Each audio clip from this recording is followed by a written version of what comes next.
Hot one, buddy.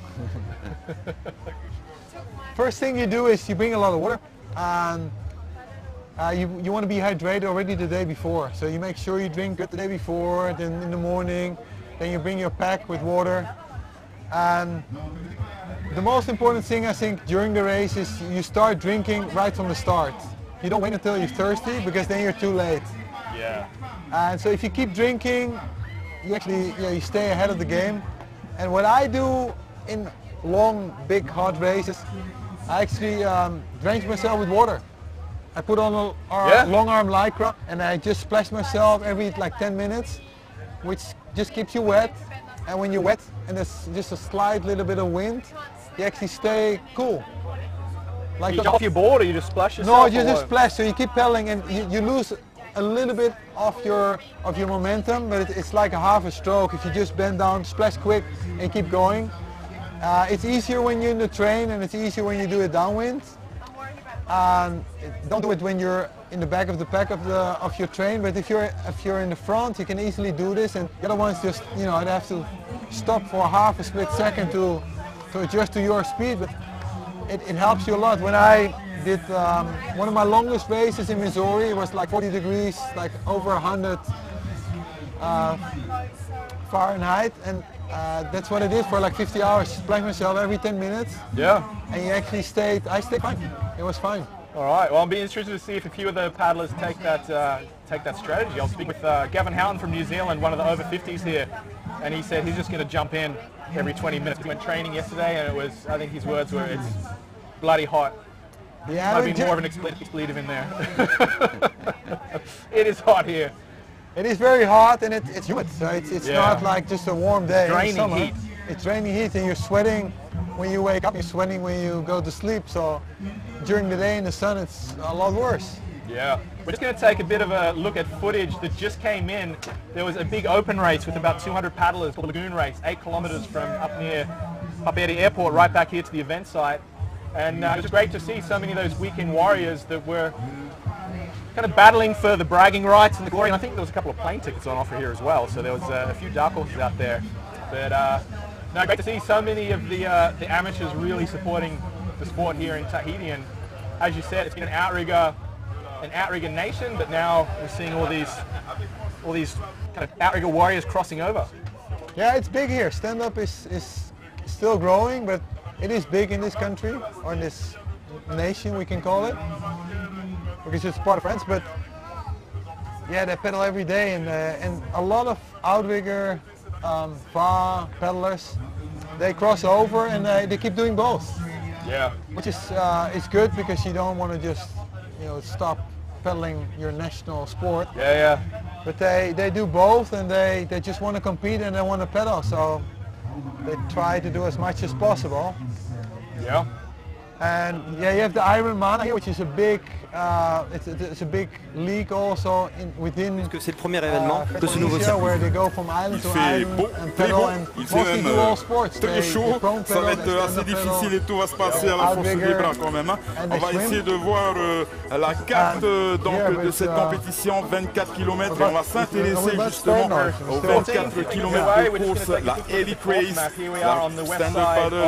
le stand-up paddle ici entre le Pack 8 départ vers Pape Été par le lagon, et on passera donc la passe de Pape Été pour prendre le large, venir à la balise blanche du côté de Fa'a, longer le récif, rentrer dans la passe de Tapna et enfin arriver par le lagon, donc sur le Pack 8, comme vous pouvez voir sur les images juste derrière nous, où il y a des stand-up paddlers qui se préparent bien évidemment.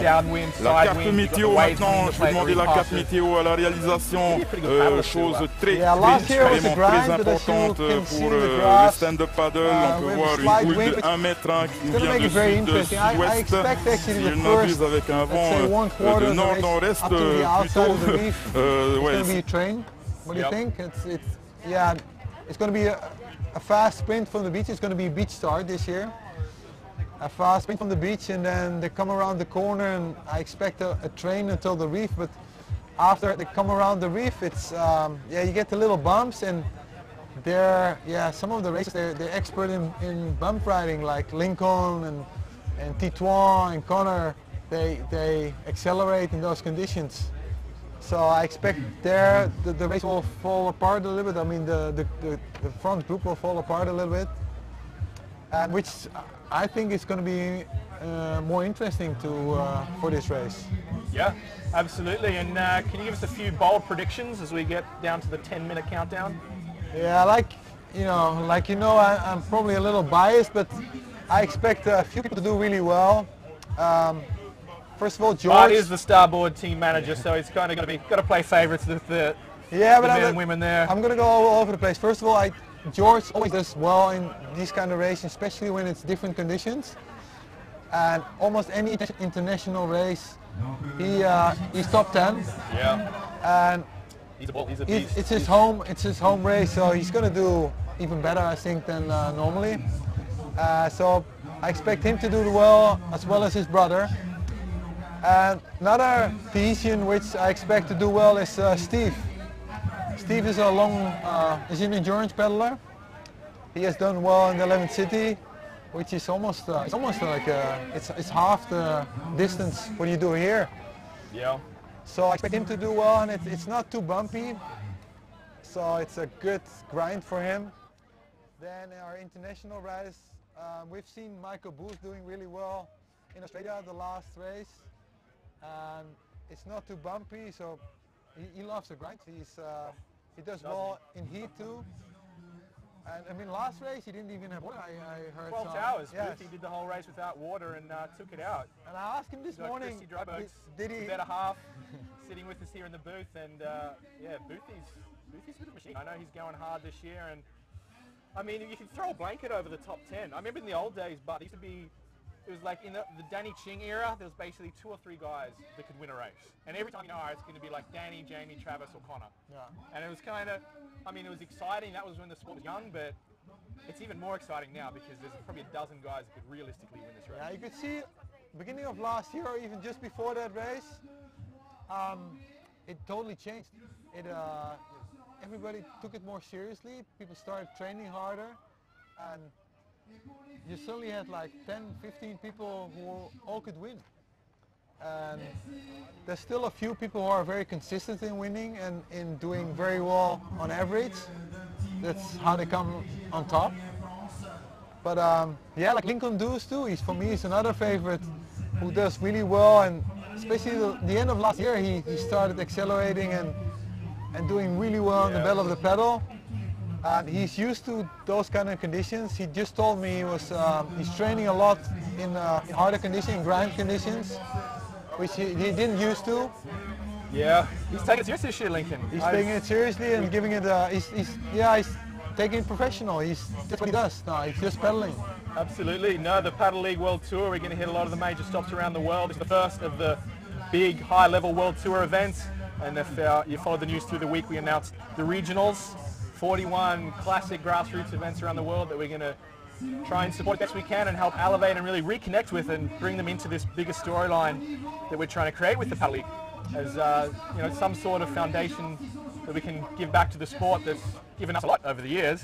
Yeah, I mean the elite, the top is important, but the amateurs are in the end more important. We want to have events for everybody where everybody can participate, and right now there's a few races in the world where everybody, a race like with 500 people racing and participating. Yep. Those are the grassroots events where everybody can and want to enjoy the real race, and where the elite is racing with the amateurs and just in one race, which is I think important in many races, and it makes it interesting for everybody.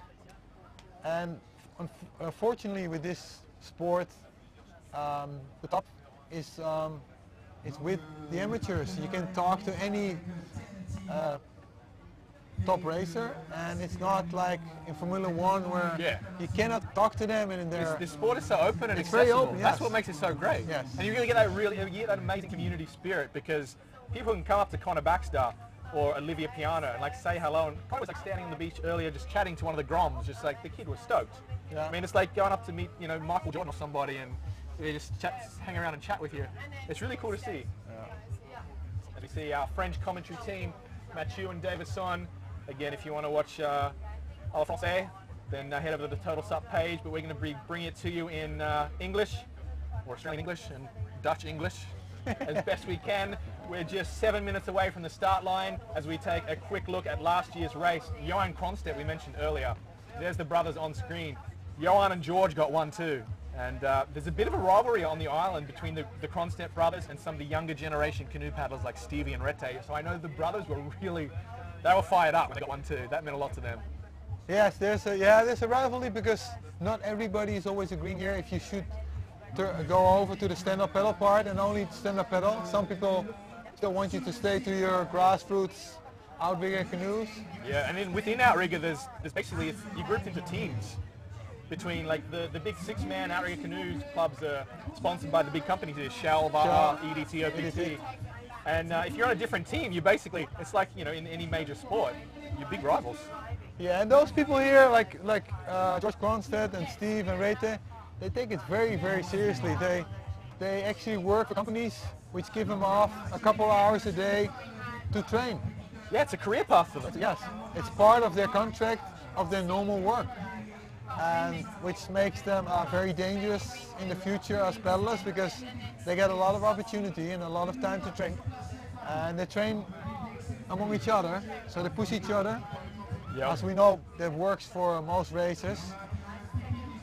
So it's, yeah, I've been expecting them to be very strong since a couple of years already. And they will come. Yeah, absolutely. We got a nice shot from out on the boat cam. To just give a quick rundown, we partnered with TNTV, Tahiti New Television. They've got 2 or 3 camera boats and a bit of aerial footage to bring us live all through the race. So we're going to be able to bring you the lead men and the lead women, hopefully throughout the race.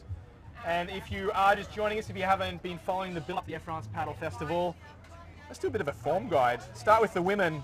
There's basically, apart from Annabelle Anderson, who's kind of on an injury hiatus, all the top ladies are here. We've got 1 or 2 Fiona Wilds. We've got Olivia Piana, who arguably is the most informed paddler in the sport right now, yep. I believe. Sonny Honscheid, who's won Molokai 3 times, and she won this race last year. She did, yes. She's the defending champion. Yeah, it wasn't as big as an international contingent, but she's a defending champion. And who else we got in the women's field? Yuko Sato. Bit of a dark horse. Bit of a dark horse. Team Starboard there. Took out the 12 towers. Yeah, I talked to her also, and she's been training really hard. And she's going to take it very seriously this year by competing in all the big races. So, yeah, it's an interesting race, especially this one, because for most, it's the first race where the big ones start to meet each other. Nobody really knows who's in form until this weekend. Because most people have been resting for almost 4 or 5 months. Yeah. For Conrad, it's the big first race. For the Australians, it's a little different because they keep going during their season. Yeah. As we saw a shot of the start of the race here, where it's a lagoon, or it's inside the lagoon. It's a little bay here. It's quite flat in this. We're pretty protected here, but once they get out, there is some wind. I can see that as we look at last year's results really quickly, the Kronstedt brothers 1-2. Stevie Tisho Tata, the former 11 City Tour champion, Bart, Rete Ebb. So those guys are going to be the ones to watch on the Tahitian side. On the men's, you've got Connor Baxter, the world #1. Michael Booth, Lincoln Jews is really fired up. Titouan Puyo, though, I think is really one to watch today. Yeah, Titouan has been shown in the past that he's probably one of the best in these conditions. Mixed conditions like Carolina Cup, where there's a little bit of downwind, a little bit of a grind. Longer races doesn't really hurt him. He keeps going strong. Yeah. He looks like, especially he always has a sprint left somehow. He looks so smooth. Yes. Titouan, it's like, it's poetry in motion when he paddles. He's got the most flawlessly smooth technique. He almost looks like he's not trying. And that's actually the hallmark of a good paddler. It looks like they're not trying, but they're going really fast. Yeah, those are the most dangerous. Absolutely. And then there's another paddler from New Caledonia, Noik. And he has been shown that he's in great on a great level too right now. So yeah, watch him. And there's another Tahiti paddler, young kid, Keone. Oh my God, 13 years old last year. He was top 20. 14 years old this year. He could go top 10. Yes. And the level's gone way up this year. He won the Gorge Junior race. He was up there in the PPG's Junior race. He's a beast. he's way fitter than me, and he's 14 years old. He's already taller than me. So, I mean, these kids in 4 or 5 years, like, yeah, they train like all the top paddlers are going to be retiring soon, I think. So yeah, we're almost there to start. I think it's a couple minutes. They're already on the start line. 2 minutes to go. As we see Air France, the major sponsors of this, they're going to be giving not just prize money to the winners, but a few tickets are going to be getting doled out. Yeah. So Tahitians can take it out. We'll be seeing them at the gorgeous Pacific Paddle Games courtesy of this race, which is such a cool thing. Like, this race is almost like having a domino effect into other events for the Tahitian paddling community.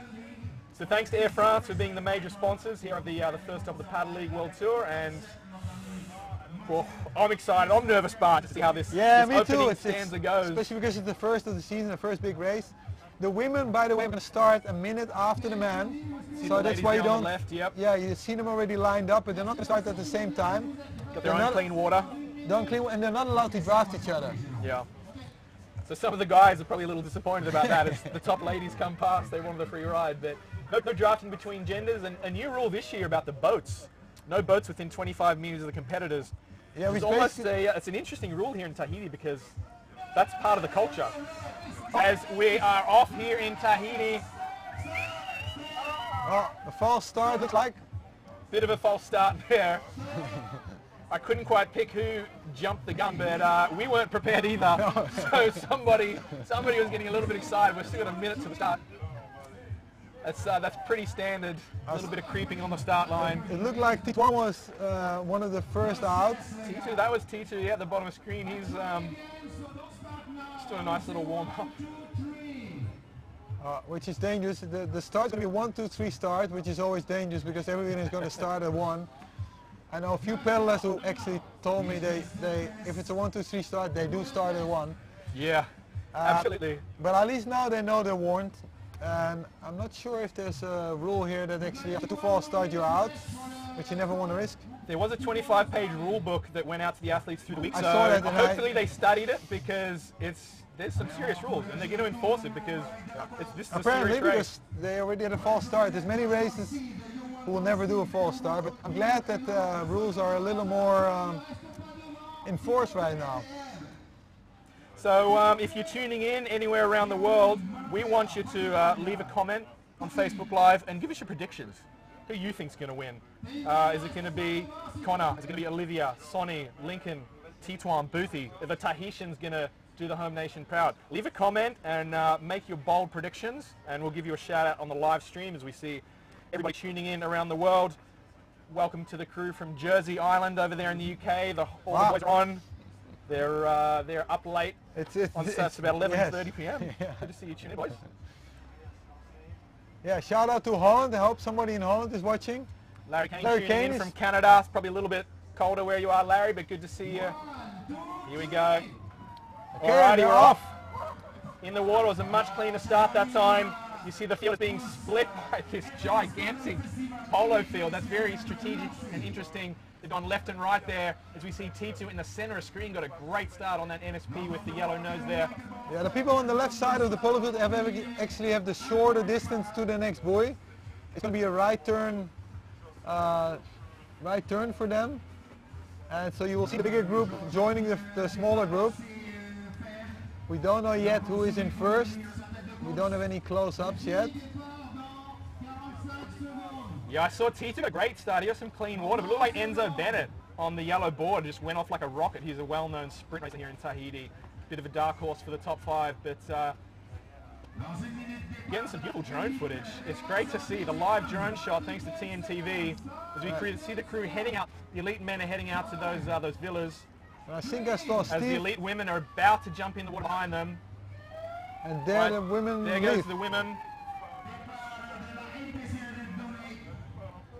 So we've got Sonny, Olivia, Yuka. Fiona, Yuka, Mariva, some of the local dark horses here. Penelope Strickland was a last-minute addition as we get back to the lead men's field. I'm going to call it now from the air. That is Enzo Bennett on the Nash bar. Yes, and it looks like there's a starboard right behind it, which is It kind of looks like Connor's technique there, but we're going to get a close-up shot from the camera boats as soon as we get around that first corner. Always a hectic start, but and really the opening 500 meters is just jockeying for position. It's cruel. It's a 24-kilometer race, but you basically have to sprint for the first 5 minutes. Yeah, it's a sprint. So if you're good at sprinting, you have a better start.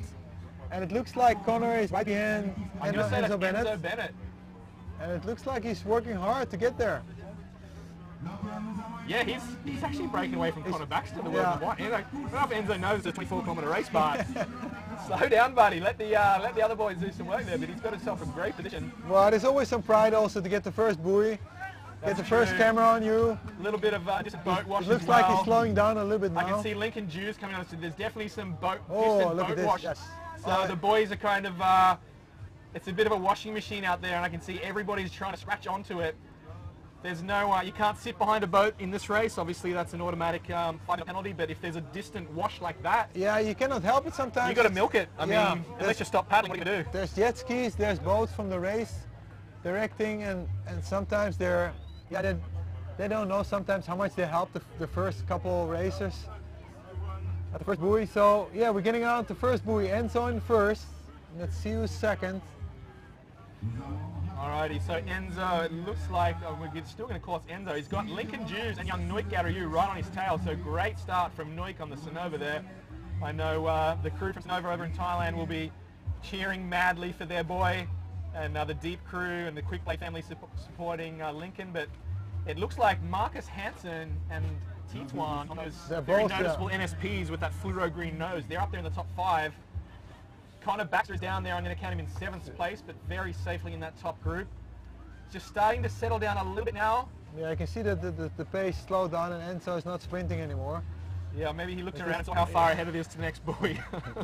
Yeah, it's going to be about like that. I would say like 5 pace at least to the next turn to the outside of the reef. It's a left-hand turn. As you see in the background, a beautiful place to stay here in Tahiti. Oh, it's power. Look at that magic shot. I mean, if you wonder why we picked this as the first stop of the Paddle League World Tour, Bart, come on. Yeah, I know why I'm here.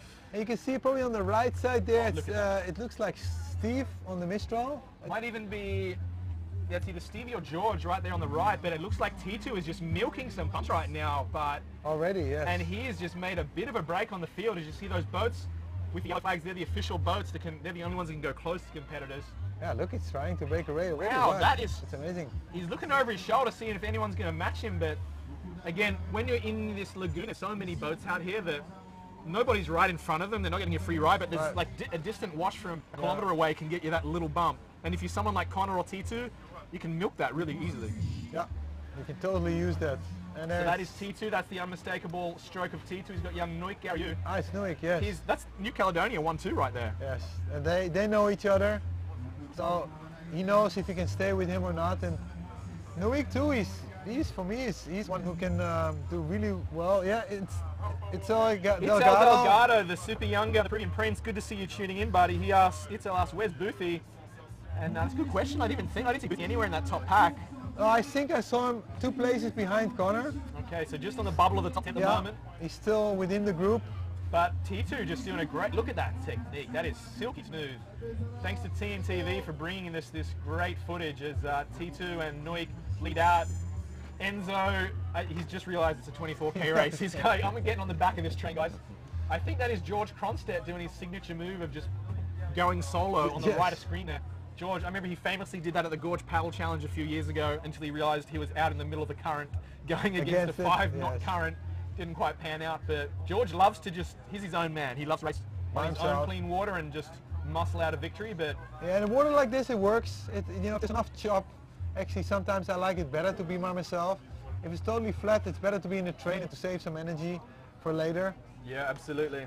Yeah, as you can see there, actually there. Yeah, it looks like T2 is still leading as we go. Oh, look at that beautiful shot of the reefs. It's so shallow there, just a few meters to the right. So they're basically using the Lagoon Reef as the marker buoys. Like it's the world's biggest marker buoy. You have to go around that reef and you actually see parts of the course where there's exposed reef at low tide. So I remember a couple of years ago, T2 and Stevie both ended up on dry reef at one point because they were cutting it too close. And if you do so, you're stuck. Once you realize that all around you it's too shallow, you have to track back and you do so many meters or so many board lengths, and it could be all over. Absolutely. Who is that on the red there, on the red board there? Do you know? I cannot see.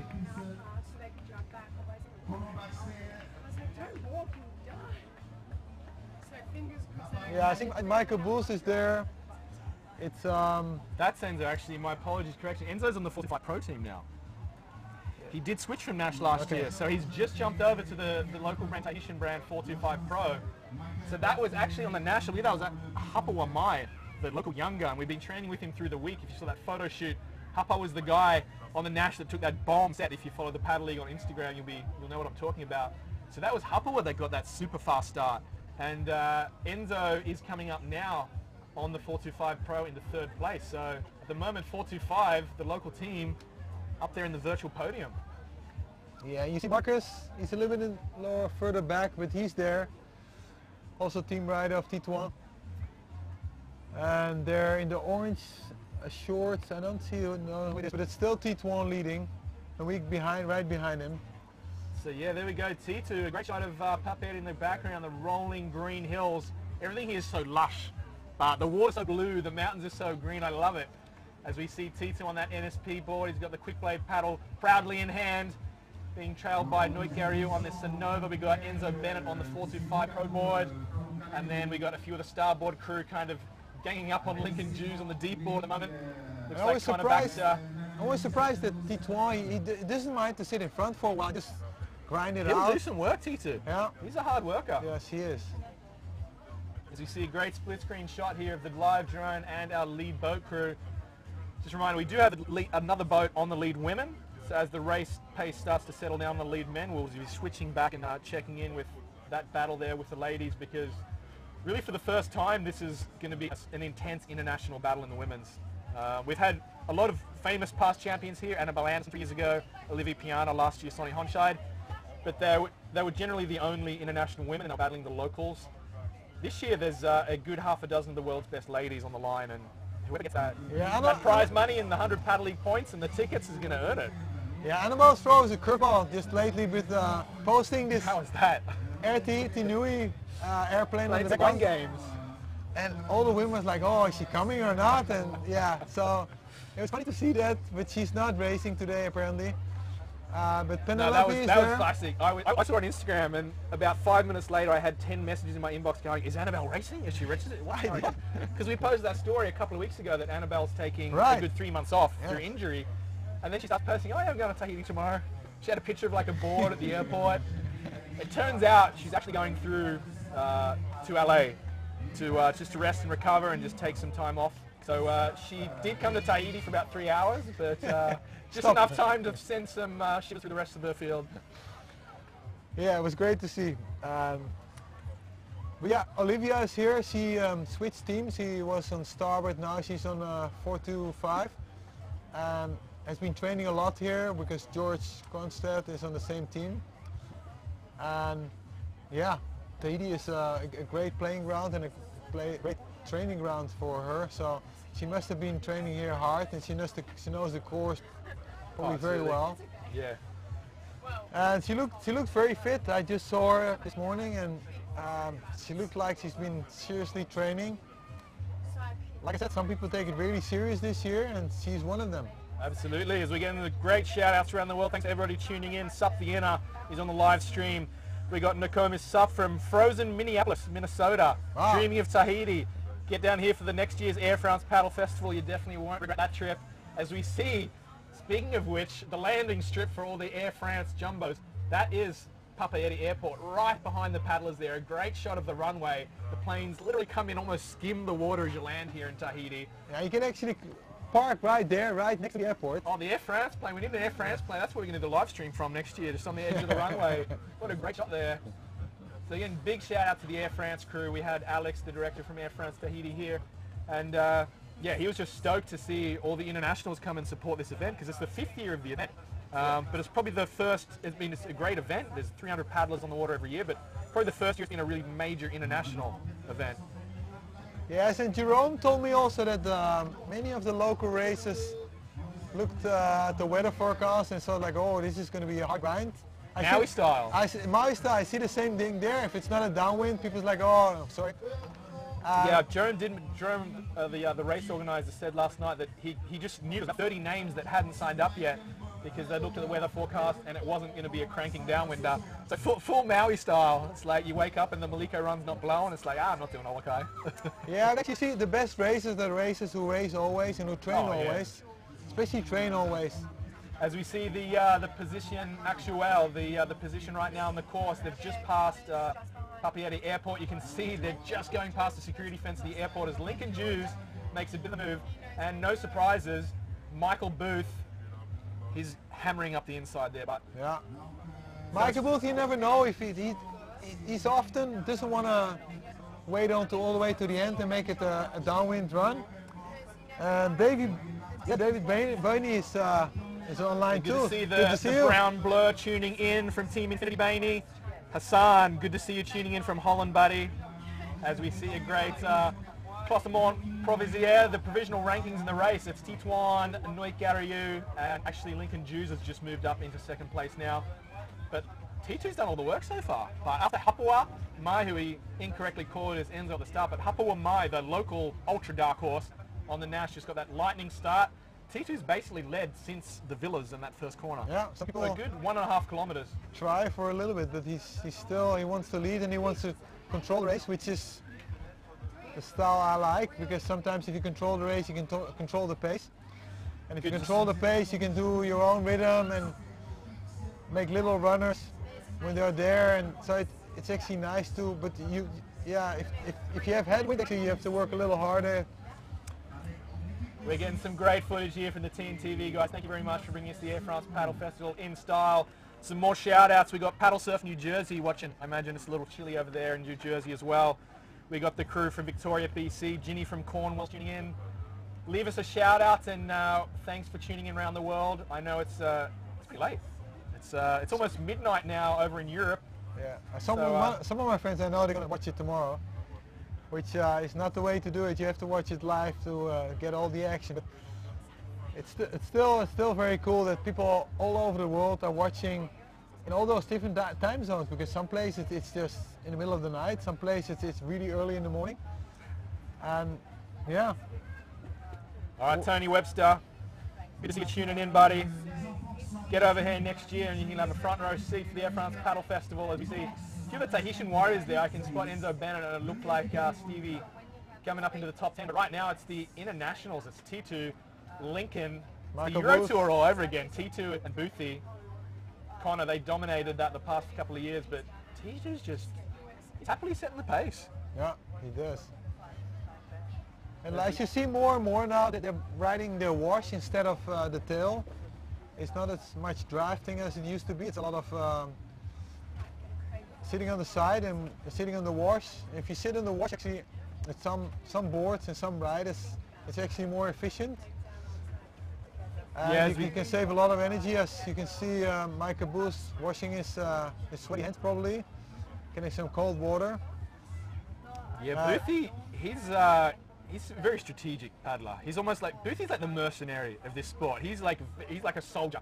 He'll just go out there and there's no love lost with Boothie. He'll, doesn't matter which team you're on, if Boothie's out there, you got to look out, because he'll try and destroy you in the second half of this race. And he waits for a moment every race to try and make his break and just gap everybody within 30 seconds and the race can be over. Yeah. But I think he's going to have a hard time today getting away from T2, because yeah, that guy's in good form. Yeah, it's the bumps too. T2 is really, really good in bumps. And Connor is really, really good in bumps. Noik is really good in bumps. So it's hard to get away when there's bumps. If it's totally grind with totally flat water, it's a lot easier. But yeah, like I said, Michael doesn't want to wait until the end. He likes to just somewhere in the race go and doesn't look back and tries hard. We've seen races where he did really well and just lost in the last part of the race. And there's been races where he grinded out and took it all the way to the end and won. Yeah, absolutely. Boothie's a machine, and T2 has got the talent to match with anyone. I mean, we can basically go through the top 10 and any of them can win. We've got Connor Baxter, Tituan, Boothie, Lincoln. Noik is a dark horse. Kenny Kaneko from Japan can do anything. You've got the Kronstedt brothers, Stevie Thisho Tatu, Marcus Hansen. I mean, if you get top 10, you're doing an amazing job. Yeah, and there's a few people we haven't called out. It's Marcus Hansen. Yeah, Marcus has been in good form this year too. Fernando Stalla, he's here. He's back. He's Fernando, back. a couple of years off, but Fernando is back. It's good to see Tarzan back out there. And some small dark horse, but you never count him out, is Romu Mamadou. I know him a little bit better because he stayed with me in Maui, and he's one of the top racer, the winning racer for the last couple of years in Guadeloupe. Yeah, the Caribbean Molokai Z race. So he's a good downwinder. He doesn't like those conditions as much. As you see, oh, Michael is doing another push. Boothie, there's a little bit of distant boat wash again, just really roughing it up. So I think whenever, as we get into the 20-minute mark of the race, whenever those distant boat wakes come through, it's like nervous moments for the guys at the back of the lead draft train because they can just sense that the leaders are going to try and make a break. Yeah, they're getting, and you saw already a few people dropping off, as in some of the shots just before. I couldn't see who it was, but it almost looked like Fernando. Yeah, it was forecast to be super flat, and everyone's like, oh, it's going to be a flat, hot grind. Everyone's kind of nervous. The wind's picked up, and you throw in all the boats and the yachts that are out there refracting off the reefs. There's plenty of water moving. It's definitely not a flat water race. It's not a flat water race, which is helping people like Connor. And Connor's been, Connor's very clever nowadays. I know races where he was in the front the whole time and lost all the way in the end, but nowadays he plays it more clever. He sits a bit in the back, times it well. He knows he has a good sprint, so he can grind it out and wait until the end. So it's people with different talents, and they have to do it all in their own rhythm. As we see a great shot of the leaders there, Bart, from the TNTV drone shot. Michael Booth now doing the train driver duties, hammering it out as Lincoln Juice smartly sits on his tail. That's Tituan on the NSP right behind him. So it's starboard deep NSP 1, 2, 3, Boothy, Lincoln, and T2. Really no surprises there. I mean, if we had to do some tips before the race, and I was a little coy about doing that because it's such a tough field to predict, but we kind of had a feeling throwing Connor to the mix, and now the big four internationals. They're probably the four informed guys in the world right now. I expected one or two of the Tahitians also to be right there, but never count them out because wind is picking up. It's getting a little more loud here. I think that is actually Enzo Bennett down there in fourth. We're just going to try and ID who that is from the drone shot. But it looks like Enzo on the 425 Pro board. So I know I can spot there's a few Tahitians in the top 10, but right now they're just smartly letting those international guys expand all that testosterone and energy out the front as Michael Booth. It's a 2, 4, 6, 8, 10, 12 lead out train. So it's quite a big train. That's too big to stick together. Yeah, I don't want to. We know very well from the 11 cities missions that a train that big can't stick together very long. No. And yeah, like you said, if you're in the back of the train, every one of those little accelerations, puts you at the limit if you're in the back of that train. Yeah, absolutely. One of those moments you will just think like, okay, let's just let him go, and you take it a little bit easier, and then the train is going to go pretty quick. Mike Eisert. Mike Eisert from the Paddle Academy. Good to see the crew in Southern California tuning in. Nice Saturday afternoon over there as we see on the provisional virtual rankings. Boothy's moved up. It's an Aussie 1-2, but Boothy and Lincoln have gone 1-2. T2 sitting there in third place.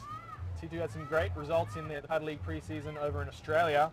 He took out he got second, rather, to Michael Booth in the 12 Towers race. But then there was another local race the next week that he took out. So T2's in good form, and I know he's fired up. He's going to be hitting all the major stops this year on the tour. All the crew will be in Carolina in a couple of weeks. That's going to be a massive showdown. But, it's surprising that T2 is so. There's so much variety in him because most of the people from New Caledonia, they train a lot in downwind, and like I said, in Maui, a lot of people, they don't train if it's not a good downwinder, but Tituan is training in most conditions. He does upwinders too, and he decided like 3 years ago to take it very seriously. And that's right. I remember in the early days he was known as the ocean guy, and he couldn't really do the surf races. He didn't like doing flat water races. He just wanted to do downwinders. Yeah, and he didn't have great results. But then something happened, and he just. Yeah, I still at the moment actually we were testing in Thailand. Yeah, former starboard rider, He yeah. was former starboard rider, and we're testing, and he said, "Oh, he started like not the, you know, every now and then I like an ice cream or and we were both very famous for eating almond croissants, which there's a perfect place there, right next to the place where we test and train. Yep. And he's starting not taking those almond croissants anymore. So I suspected him right there, and then he decided to lose weight, train harder, and yeah, next season. First races, he started doing really well. So right then and there. Submission, good to see them boys tuning in from Holland.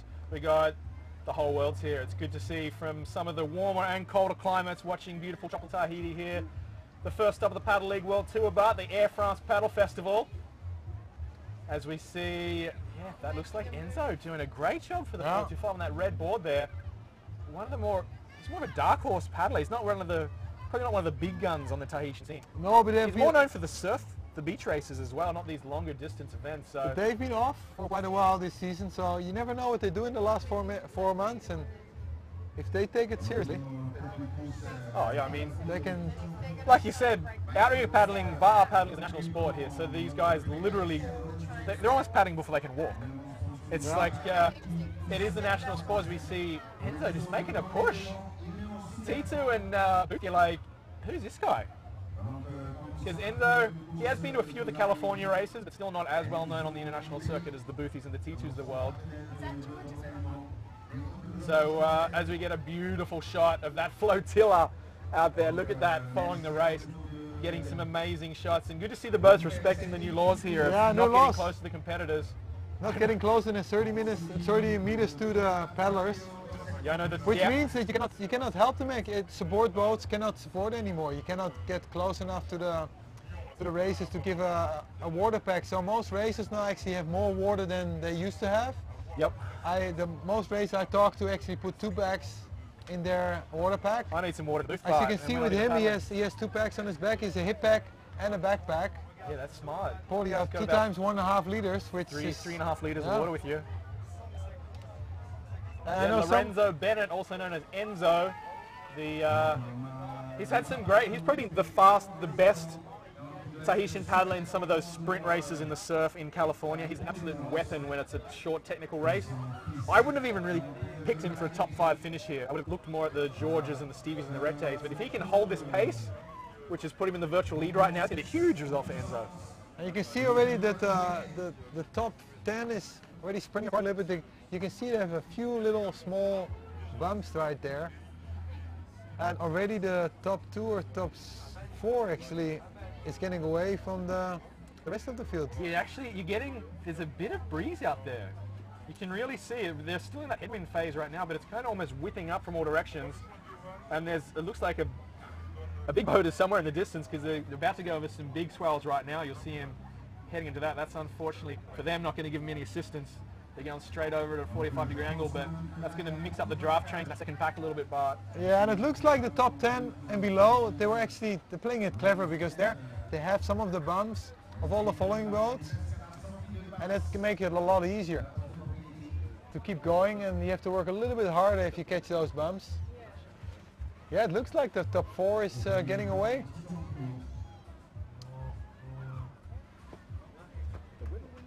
And right behind it's the top 6.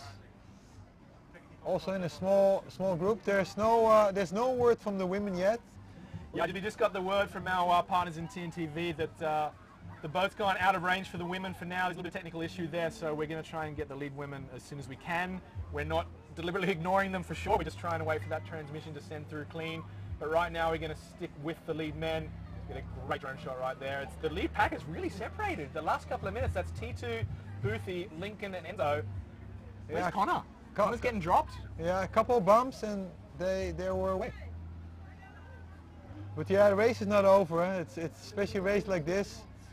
It used to be different. There were a lot of races where when the top was gone, they were gone. But nowadays, I've seen many races where the lead still changed quite a lot, even halfway into the race. Yeah, and it looks like Lincoln's trying to find his own clean water on the left there. Make a little bit of a move. You can just see there's bumps in like from the 5 side, different directions right here.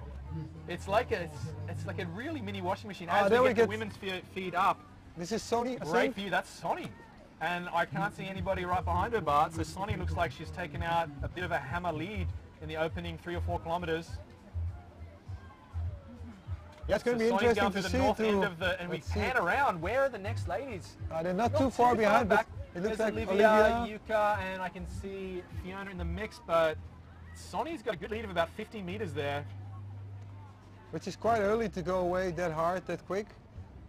Yeah, Fiona is getting dropped. I can see Fiona back there in about 4th. That's her on the center of the screen now. She's got a little bit of work to do to catch up. Sonny has gone off. So there's Olivia, and then I can see Nobody's in the packs. who is next to Olivia. I believe that might have been Yuka or one of the back marker yeah. guys. They got basically, that's Sonny Honscheid from Germany on the starboard, powering through the mid pack of the men.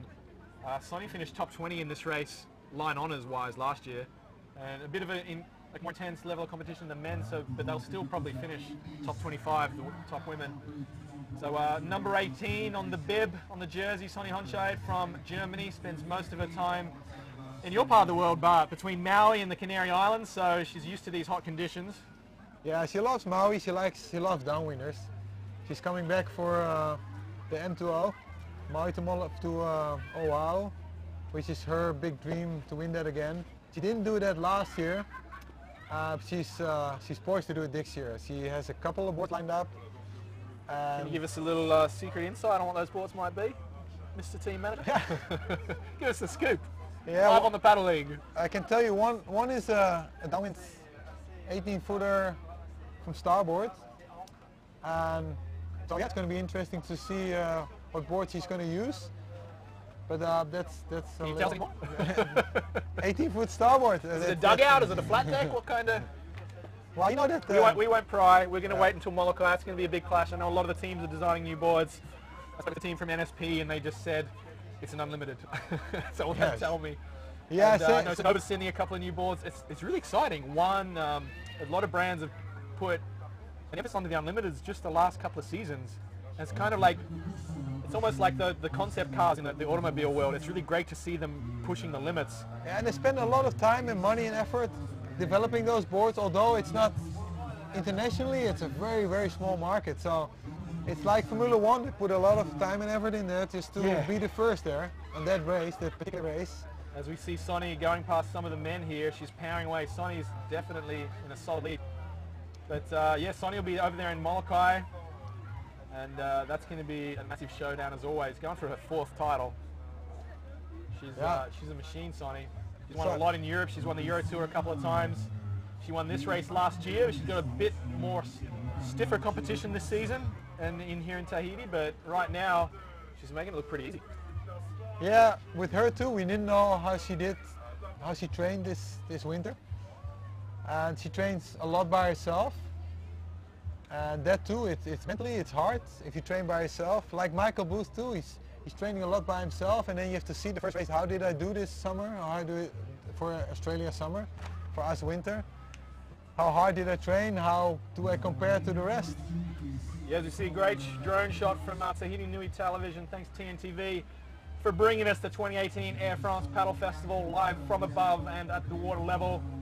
The first stop of the Paddle League World Tour, Bart. And I know you've been behind the scenes helping us a lot, giving us probably more advice and support than anybody. And what's your thoughts on the season coming up? I mean, what are you looking forward to and how do you see the sport progressing? Well, I'm very excited that this whole concept, the Paddle League, is taking big races and put them all together and make that one league and make that one world champion. I think it's going to be the first world champion, especially because all those races are very different.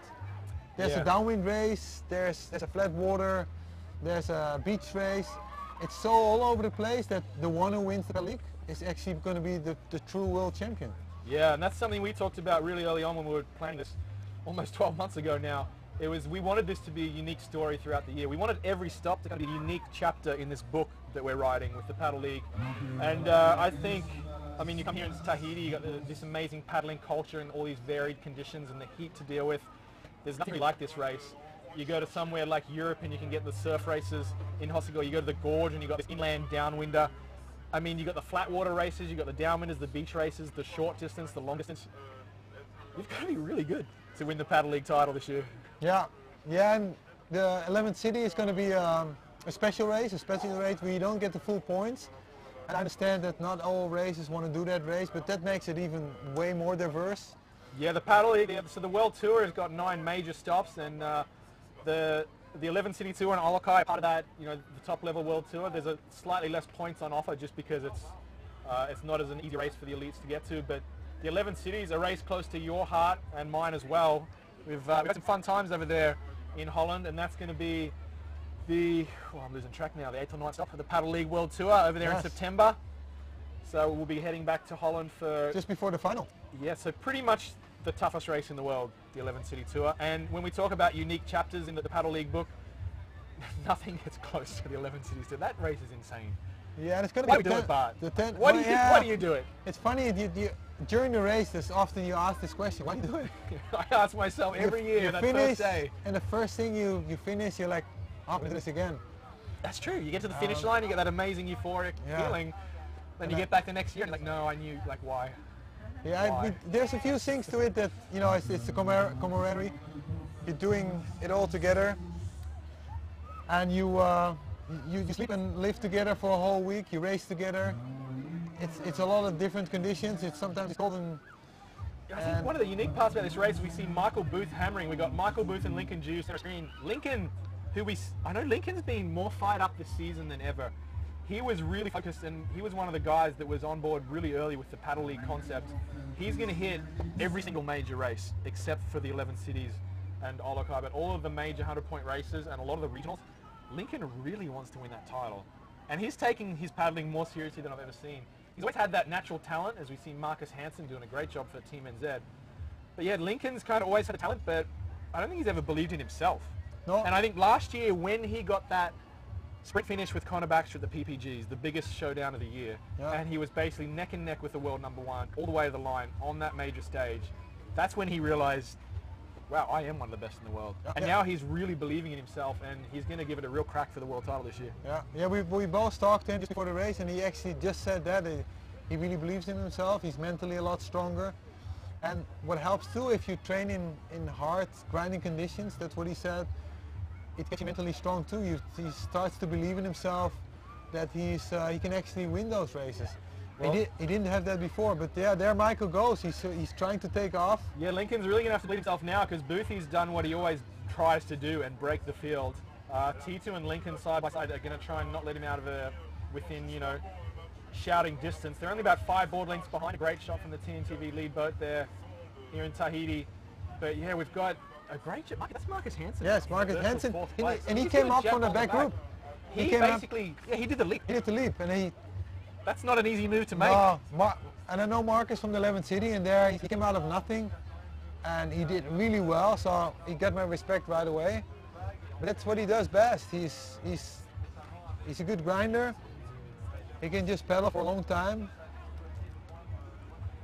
Yeah, so Michael Booth just really putting the hammer down. You can see there's like a very subtle kind of bump on the ocean. And on the far right there, I think that is still Enzo Bennett in his own water on the 425. He's kind of in the virtual podium still, but Lincoln Juniors, who we just talked about taking his paddling so seriously this year on that deep dugout design, kind of a semi-dugout design, the ocean board, that quick blade trifecta, or it looks like the quick blade trifecta in hand.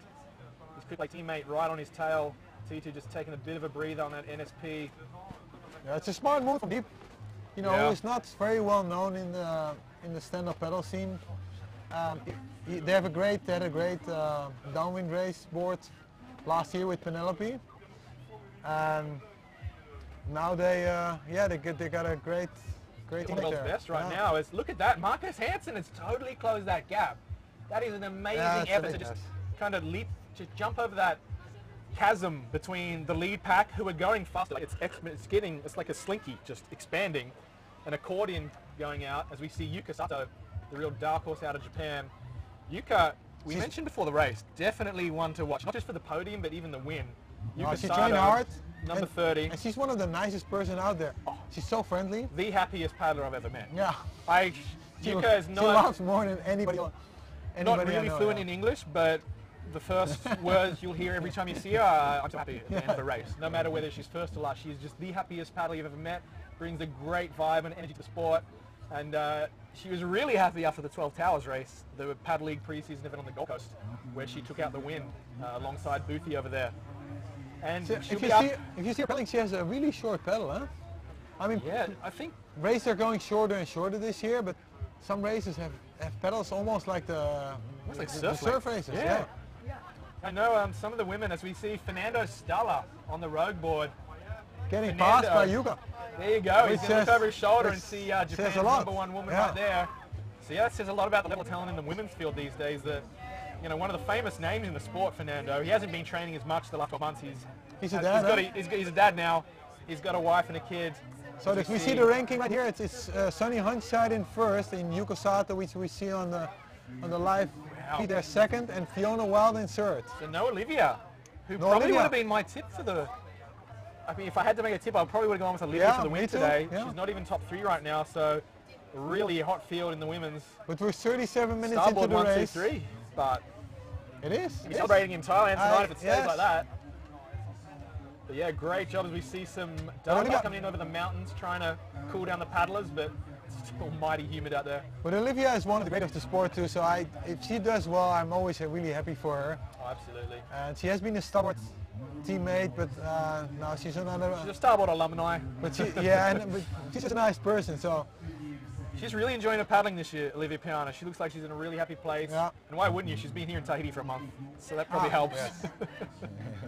She's with the 425 Pro team. They are basically based out of Tahiti. And I spent some time with her during the Ironmana, and what impressed me the most was how well she surfs on a race board in waves. Yeah. We went one of those outer reef breaks, which I had a really hard time on the surfboard, but she made it look so easy on a race board that I got a lot more respect for her.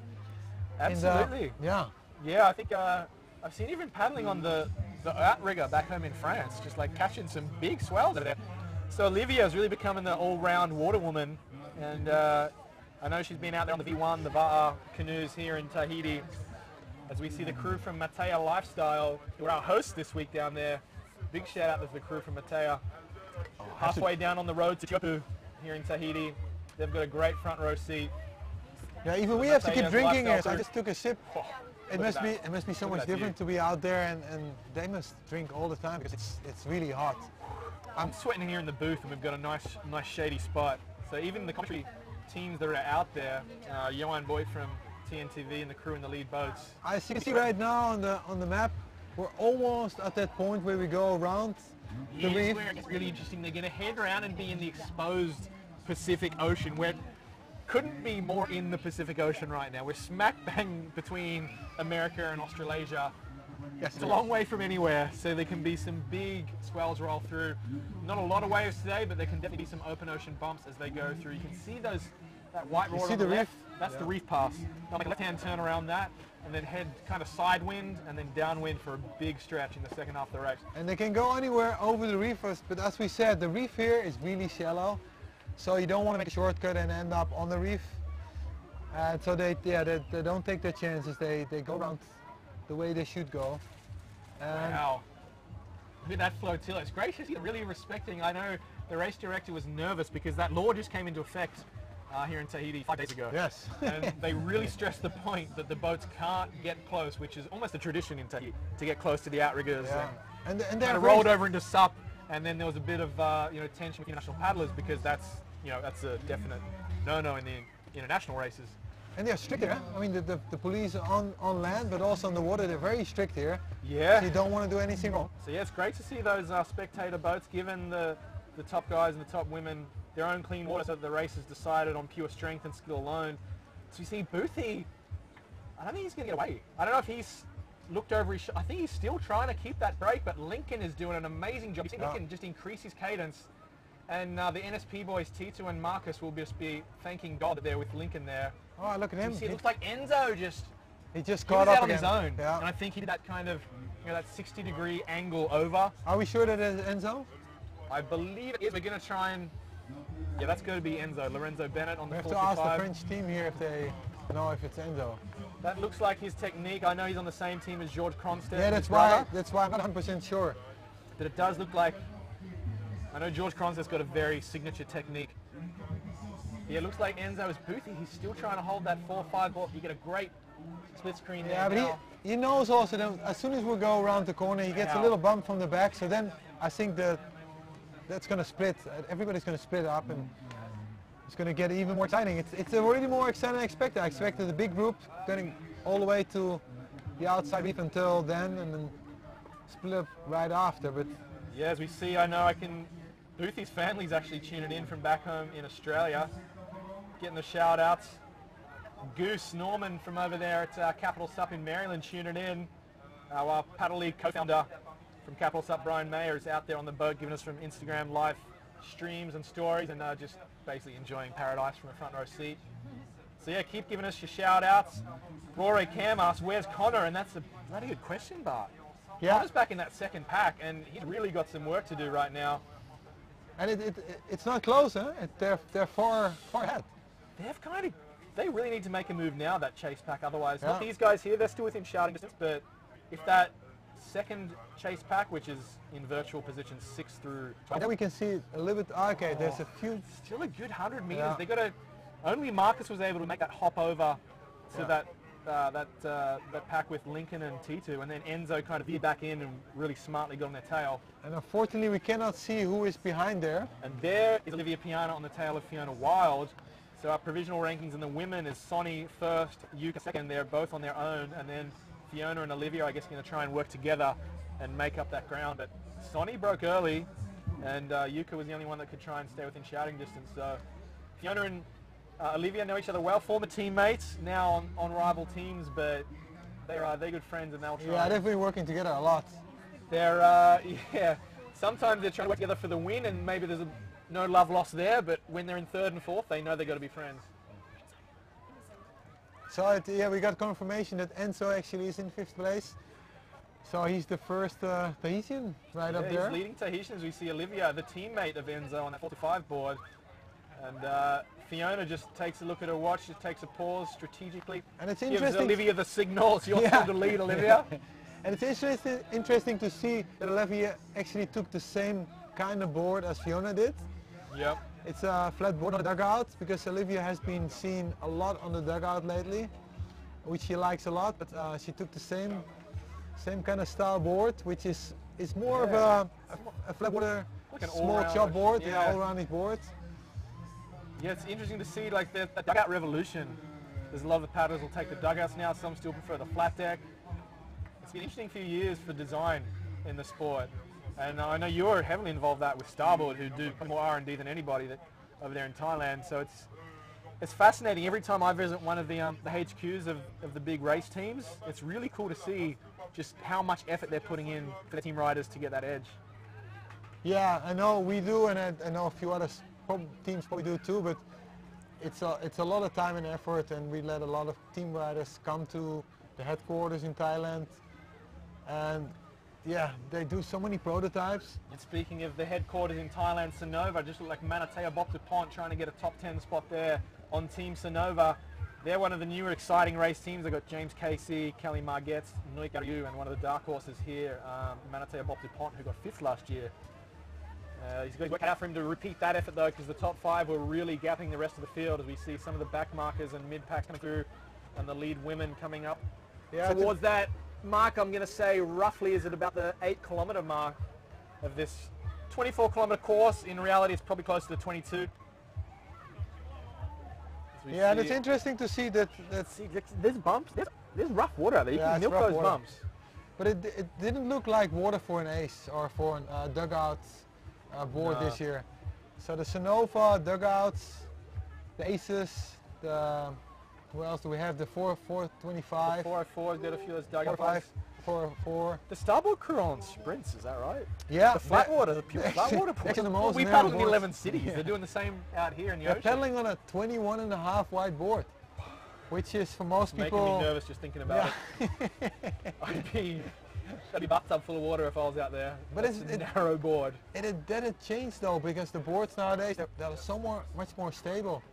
That's true. I remember in the old day, like when 27 inches was the standard, if you said in a few years we'll be doing 21s, you would have been laughed at. I've tried. But the 21 inches for like, you know, these top race teams are just as stable as the old 27s. Yes, I tried a 25 of Connor back in the days. You see our French commentary team bringing the action to the French-speaking world via Untitled Chapter.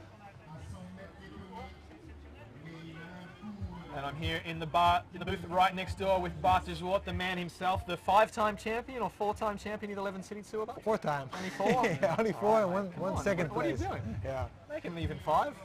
Yeah, but nowadays it's getting harder. Eh? Back then I could do it for a few years, but now the last years, every year was a different winner. We had Steve, we had Bruno, we had Daniel. When the brothers started doing that race, the Hasulia brothers, it kind of changed the tempo, changed the pace of that race. They were just, it's like they'd drop a bomb on the start line each morning. They did it clever too. They trained really hard for a couple months, only for their race. Didn't do anything else. Yep. And they're focused on 11 cities. Yes. And the first year, I know still we had some surprises. Like the second day, I know I was right with him and he totally bonked. We got him through it somehow. He was drafting me at one point. I remember. I was like, Bruno, what on earth? It was Daniel. Yeah. What on earth are you doing behind me? I'm like, I was back in about 20th. He was like, oh, I just need a break. Yeah, they learned a lot that year. So they knew what to expect the second year and they came in full force the last 2 years and won big time. So yeah, Chris Freeman, shout out to Chris Freeman. Yeah, Chris Freeman. Looking at the live feed here. From Black back Project in Maui. on Maui. A few of the crew using those paddles and a lot of the fins over here at Black Project. Jeremy Vane is tuning in from the States. Jeremy Vane, one of the NSP team managers. Good to see you on the stream, JV. He's just mentioning that Marcus and Tito are both on the 23-inch wide dugout Sonics from NSP, of course. I know they've both got the quick blade paddle in hand. Part of the QB family. We get some shout outs from Martino Roguet, who is one of the leading Europeans, also involved in the Florence Paddle Games coming up, who is part of the Paddle League World Tour Regional Series in a couple of weeks. It's great to see all those new frontiers being. Yeah, he just won a race in Israel. So yeah, that was. Yeah, Martino, one of the dark horses to watch. Good to see my good buddy Jamie Pugh tuning in from Brisbane, Australia, on the stream. We're converting a few fans, stand-up paddle fans here at the Paddle League. Good stuff, Jay. And our co-founder Kelly Margetts, who was unable to make the trip, but he's on lifeguard duties at the Commonwealth Games. Back on the Gold Coast. Very cool. Kind of the British Olympics. The Commonwealth Games are happening in our hometown. Kelly's keeping everyone safe, but right now we're getting a great shot of that outside reef. You can just see the beautiful blue hues, and that white water is kind of the barrier reef, and then it's the protected lagoon inside. So it looks like Michael Booth is still in first, but somebody coming right at the hill, and it looks like really Lincoln hammering to close the gap there. And it looked like Titouan backed off a little bit. Yeah, Titouan, the NSP board, I tried that board a couple times, and it's interesting to see how that board is a combination of two different concepts. It's super fast, of course, as you can see, and it works in so many conditions. Absolutely, and getting a shout out on the live stream from Steve Jewell. You going back to Chatterjack, Bart? Yeah. Kind of the inland Molokai. That crazy. It's the same distance 31 as the Molokai mile race. It's usually somehow headwind every year, no matter which way you go around the corners. Yeah, I've done it now 3 Over there times. in Tennessee.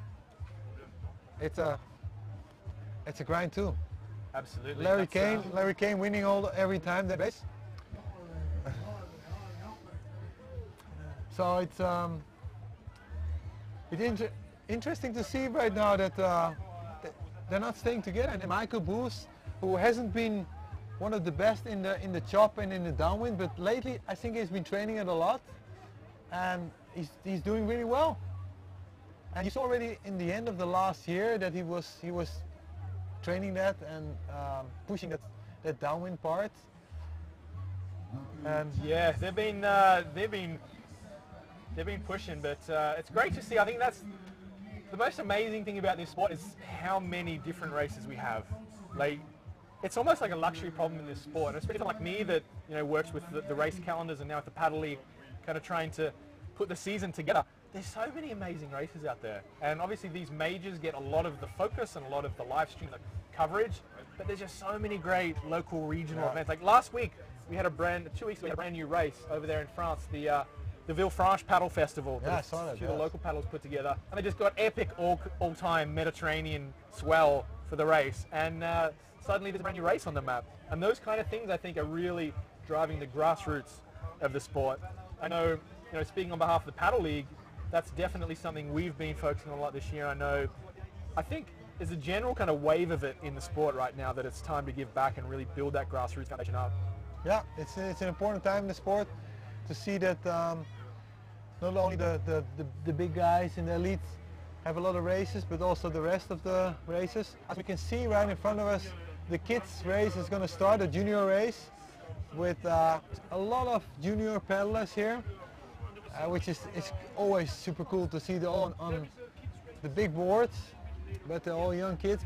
And it looks like now Michael Booth and Lincoln caught up with each other. We're going to call, oh wow. Which is an interesting change in the race. So Boothie broke away from T2 and Lincoln. Then Marcus caught up to Lincoln and T2, and Enzo joined that group. Then Lincoln did the hop and caught up with Boothie, but T2 and Marcus couldn't go with him. So Lincoln has really just hammered all the way on his own up to Boothie. And Boothie's going to be looking over his shoulder and going, bloody hell, mate, how'd you do that? Him again, yes. I thought I had this. And he got a big leap too. Look at the distance already. Oh, yeah, T2. That's T2 in third, and then behind Marcus. In fourth, Enzo back in fifth. Connor, kind of a distant sixth at the moment. So right now it's a two-horse race between Boothie and Lincoln. We're getting a great shot from the water there, the TNTV boat, as we approach the 1 hour mark, almost 52 minutes into the race, of what we can expect to probably be just a touch over 2 hours. So not even halfway through this grind. Not halfway, so there's a lot of racing left. A lot of racing left, and you can see that Connor in sixth place actually caught up quite a lot. And it's going to be, from now on, it's going to be small bumps from the back. Which surprises me that T2 couldn't use those bumps to stay with Michael and Lincoln. Yeah, absolutely.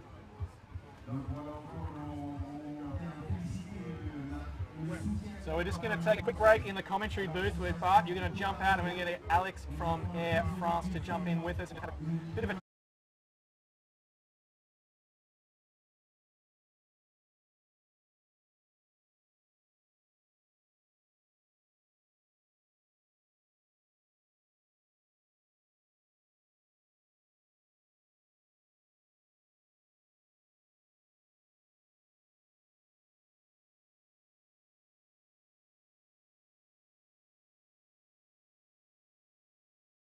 Donc voilà, de l'initiation au paddleboard. Un gros merci. Okay, so welcome back to the commentary booth. We take a bit of a pause in the middle part of the race. I'm here with Alex from Air France, the title sponsors of this incredible Air France Paddle Festival, first of the Paddle League World Tour. Alex, welcome to the booth. Welcome, of course, to this beautiful view we have here in front of us. And first, just tell us, why did Air France decide to back this race in the first year, and what's your thoughts on how it's grown? Well, I didn't know that it would go that big, thanks to you guys. We are very proud and very honored to be part of the Paddle League World Tour this year and to initiate this year tour. We started with paddle because what we like in paddle is that we have a very good, of course there is a tradition of paddling in French Polynesia, which is incredible. We have incredible athletes here, guys who are paddling the traditional canoe, what we call the VAR. When they stand up and they go on the stand-up paddle, they are incredible. But we have as well incredible conditions. We have great knowledge as well to follow races and make good productions. And what we like about paddling is that it's for everyone. It's for kids, it's for families, it's for visitors who are coming into resorts and hotels. You can see right in front of us in the beach plenty of families and kids. Maybe some of them, they start for the first time. Yeah. One paddle for 6 for the whole family. So it's a great sport with a wide range and wide scope. I think you summed it up pretty good there.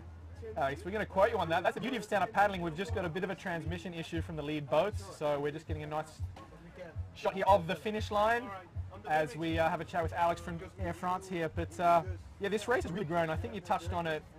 Why it's grown is because it's got such a good community behind it. It's not just this purely elite race. It's become an elite race, but at the very foundation, it's got those families that want to come down here, do the kids race, do the 4-kilometer race or the 8K Lagoon Race, just for fun and just enjoy I mean, just enjoy paradise. Exactly, and we want to keep it that wide, that open.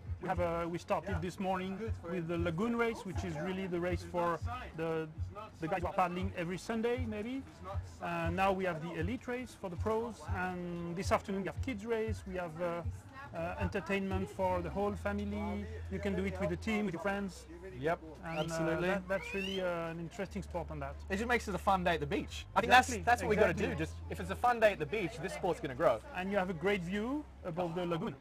This is magic It's, right here, Alex. Standing above the water is great as well. Are you based here in Tahiti or France? I'm based in Tahiti, moving from country to every 3 years. So. That's not a bad job. Well, But thank we have you. I mean, thank you for Air France for bringing this to us, and also thank you. I think one of the really underrated things about your sponsorship of this race is that Air France is giving away plane tickets to a lot of the winners and the Tahitians, and that's huge for them because the Tahitians haven't had that opportunity to travel to the Pacific Paddle Games, the Gorge Paddle Challenge, or the Carolina Cups, these major events over on, you can fly straight from Papeete to LA with Air France and then connect through to France if you want to do the European legs. I think that's a huge thing for Tahitians to be able to show their stuff on the international stage. Yeah, that's our goal, to bring awareness as well to, well, everybody knows Tahiti, the name, maybe. Yeah. But not everyone knows what is behind Tahiti. You have the islands, you have Tahiti main island with some beautiful spots as well. So it's good to bring more precise knowledge about what you can enjoy in Tahiti. Absolutely, as we're just trying to get the transmission from TNTV back with the lead boat, so we'll continue chatting with you here. Alex, have you got a bit of a prediction? You've been watching the race so far. What do you think? Who's going to take it out? Is one of the international superstars or one of the I've lost local? track on the few last minutes. Well, it looked like I the think we'll have to wait for the Aussie downwind. boys were taking it to the Tahitians, Michael Booth and Lincoln Jews. But definitely will be an interesting race between the Tahitian guys. They are at home. Yeah. They know every current, every wind, every trick here. Yeah. I think it's a bit too early. We'll have to wait most part of the downwind, Yeah. especially the part that is in front of us with the last waves. Yeah. How will they play with that? Because you have two parts in the downwind. So There you go. Yeah. The tickets to LA. Exactly. The That's ticket gonna be a delay is huge- right between here and Moorea, the beautiful island Yeah. that we can see in front of us. The tickets are on the line here, and thank you to Air France for making that possible. Thanks to Air France for making this whole event possible. And we're just still waiting for that live feed to come back through from the lead boats. You can see us down here at the finish line. We're just getting some updates. You know who's in 6th place and on the bubble of the podium? 13 or 14-year-old Keone, 13 years old. We're crazy about Keone here. I mean, Keone Soltis, one of the Keone, local groms. I remember him 4 years ago. He was almost a kid, almost a baby, a 10-year-old here, playing very promising. I mean, he's impressive. He's impressive. And I would. Okay, I like Steve very much as well, but Keone is impressive. Yeah. Yeah. I think absolutely the future of Tahitian paddling. They've already got some amazing names. The future of worldwide Stevie paddling. Rete, I but- mean, not only Tahiti. I mean, Keone has a big future in front of him. I guess. We actually saw him last year at the Gorge take out the junior race there. Okay. So he's already shown on the international stage at a junior level that he's going to be a name to watch. And the fact that he's sitting 6th out there right now, I'm going to try and get that footage back for you as soon as possible with the TNTV live boat. But that means he's in front of George Kronstedt. He's in front of Johan Kronstedt. He's in front of Stevie, Shotara Rete. Except for Enzo, who is in 5th. He's the top Tahitian. And he's 13 or 14 years old. Oh my God, that's great. That's Beautiful insane. story. And you What a can story. see Keone every weekend paddling right here, right in front of us. Yeah. Very nice guy. Yeah, that's great. As we are back with the lead boat out there, we got Sonny Honscheid. The feeds come back through. Thanks to the guys from TNTV for bringing us this front row seat.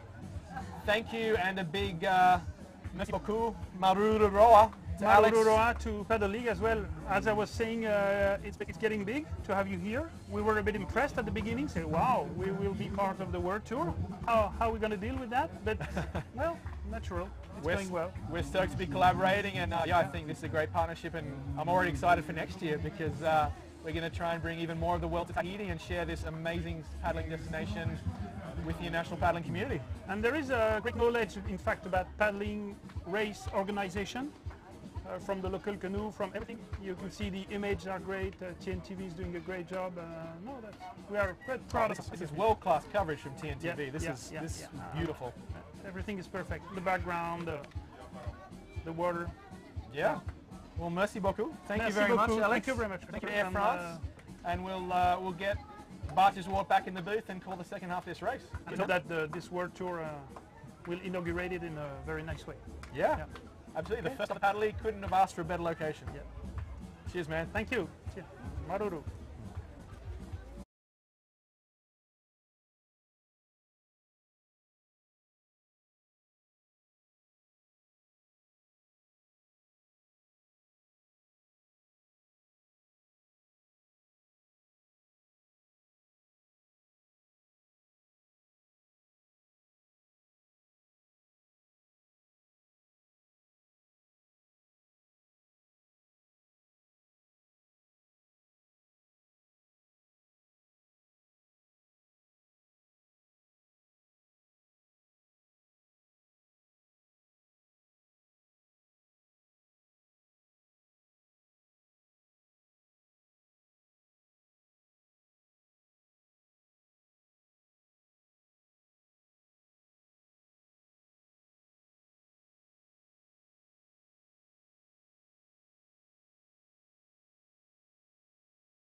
All right, we are back here in the commentary booth with the man himself, four-time Liberty Tour champion, Starboard team manager Bartjes Woord. Thanks for joining us as the expert commentator as we see one of your team riders, Sonny Honschied from Germany, powering. Looks like he's still in the lead, yes. Second place, I think is still Yuka Sato.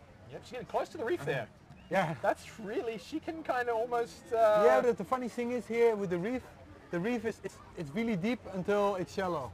Yeah. And then, yeah, so you can get really close to the reef without any danger. But once you get too close, it's over. It's really shallow. Yeah. Good to see Bob Margetts tuning in from back home there in Australia. All the crew Lazinka Naranjo tuning in from Peru. So just a bit of a recap as we see a great shot there. The lead men on the right with the drone, the lead woman, Sonny, on the left. And it still looks like Boothie is just gapping Lincoln slightly, but Lincoln's not letting go. I can't see anyone except for the top two. No, and Lincoln and Boothie right there on the right. And then it's amazing that he's fighting already. And the race is still so long. So they decided not to work together, but to start racing. Yeah, wow, that's true. Lincoln is close enough that he could easily draft Boothie right now, or vice versa. They're doing a man-on-man duel. Yeah, but maybe it's also because of the chop. Yeah. Sometimes it's easier just to be by yourself and ride the chops yourself. Good to see the Paddle Planet tuning in. They're going to be streaming all of the Paddle League World Tour stops at their shop there in Encinitas in Southern California. So cheers, Paddle Planet. Good to see the crew supporting it. Andrew Walling tuning in. Organised the Sups Down Under. Tituan was victorious out on the Gold Coast last month, so T2 in great pre-season form, but he's got his work out for him now, T2. And Connor, we haven't even seen him on the lead boat live stream. No, I just heard from the French team, which keeps track of what happens behind, that he's somewhere in 15th place. Wow. So yeah, for me the big story right now. He was looking so fit. He was, I know he is. I train a lot with him. But yeah, it's a lot of different conditions, and it's the heat. It's, you know, everything has to work out. But for me the big story right now is Keone. If he can hold that, that's the 30 story years of old, the day. and he was further away a little while ago. Yeah, if he 30 holds years old, that is amazing. Yeah. As we see Kristen Thomas tuning in. Kristen will be joining us at the Carolina Cup live stream, the Quicksilver Waterman Carolina Cup, April 21st. Dave Lama and Kristen Thomas will be our guest commentators up there, so we're very excited for the second stop of the Paddle League World Tour. That's going to be a big celebration of the sport in Wrightsville Beach, North Carolina, as always. Yeah, right now. Oh, we just heard pretty fresh from the French commentators that Keone is in 5th. Wow. Which is... He's the top Tahitian. Yes, he's the top Tahitian with 13 years old. It's amazing. That is extraordinary.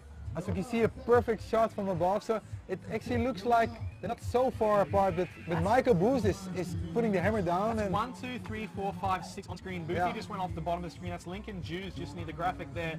Tituan in the center of screen. Marcus. Marcus to the left, and Keone, and I think Enzo behind him. That was the top 6. As you see those beautiful lines in the reef. What a shot from the TNTV drone. So I'm very curious who is behind that. I've heard that Steve is the next, is in 7th place, yeah. We see Angie Jackson from Team 1 tuning in from back home. Angie will be over there at the Carolina Cup to start her Paddle League World Tour campaign. And Angie, speaking of the race leader, she's been training with Michael Booth on the Michael Booth program. So Angie looking really fit. Because there's the man himself on screen. You see him with his shirt off, it's kind of scary. He'd cut diamonds with those abs. But yeah, no, Boothie. Looking, I wouldn't say he's hammering that hard right now. He's kind of just trying to work the bumps. This is really as well. bump style, yes. There's definitely, they're on that leg there where you can really get some downwind glide going. It's a great shot there. There's just some subtle bumps coming in, almost like a 30-degree angle, and when they turn the next corner, it'll almost be straight downwind. So, and it proves he got really good at the bumps because he's pulling away. On the left, there's a split screen. That's back at the event site. It's the Junior Grom Race. So great to see the Grommies getting on the live stream here. We see Jerome Lysell, the man behind the Air France Paddle Festival, bringing to the world. He's going to be sending the kids off in a minute, but another great shot on the right there. I love these lines in the reef, Bart. And can you explain how these form?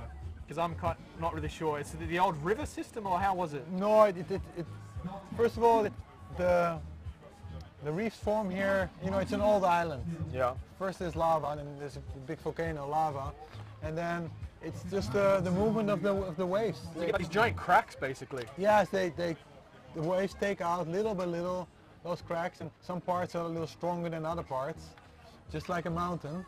You can see them. Like, it's basically erosion inside on the reef. So there's these little valleys that the paddlers paddle over, and but it's so clear here. Actually, right here we can see Keone in 5th place. He just overtook Enzo. And it looks like he's catching up with Marcus. He's going to catch. Wow. Keone could hit the podium here. Wow. What a story that is. Just 13 or 14 years of age, Keone Soltis. He's on that starboard there. He'd already proved himself in the last Battle of the Paddle, where he did really well in the, I think he was 1st or 2nd in the junior race. Same up in Oregon, won the Gorge junior race. So He's already proved to be a talent, but I don't think anybody, maybe not even himself, expected to be the lead Tahitian. Like, where's George? Where's Johan? Where's Rete and Stevie? They're not even on the screen. There's a 14-year-old kid just giving a lesson. 13-year-old kid. Still 13, yes. That's kind of making me feel really old right now. Not me. But what a story. Wow, as we see Daniel Hasulio tuning in. Yeah, Daniel, shout out here from Tahiti. And Paul Jonesy tuning in from back in Queensland, part of the NSP crew. He'll be hoping that Marcus and T can catch Boothie there. But right now, the Aussie boys looking good, 1-2. Boothie and Lincoln. Sonny still leading the women's race. Yuka was still 2nd. Fiona and Olivia were still working hard to close that gap. We'll try and get a split screen of that shortly from the Team TV live boat. As we see the provisional positions, Boothie and Lincoln with those Aussie flags. That's the New Caledonian flag there. The Tituan Puyoni represents the island nation of New Caledonia, who are basically the same as Tahiti. They're part of the broader France, but they're very proud, independent island nations. Yeah. You can't say you're in France when you're here in Tahiti. No. You're in Tahiti. Yes. No, they're very proud people, and for a big reason, because they're a very different nation than France. I mean, they speak the same language, kind of. Yep. But they're very proud people because it's just a beautiful island, and they're just such nice people. You feel different. The smaller the island, the less people there are, the friendlier they are, I think. Yeah, absolutely. Such a great vibe. We just spent... we're on island time. Yeah.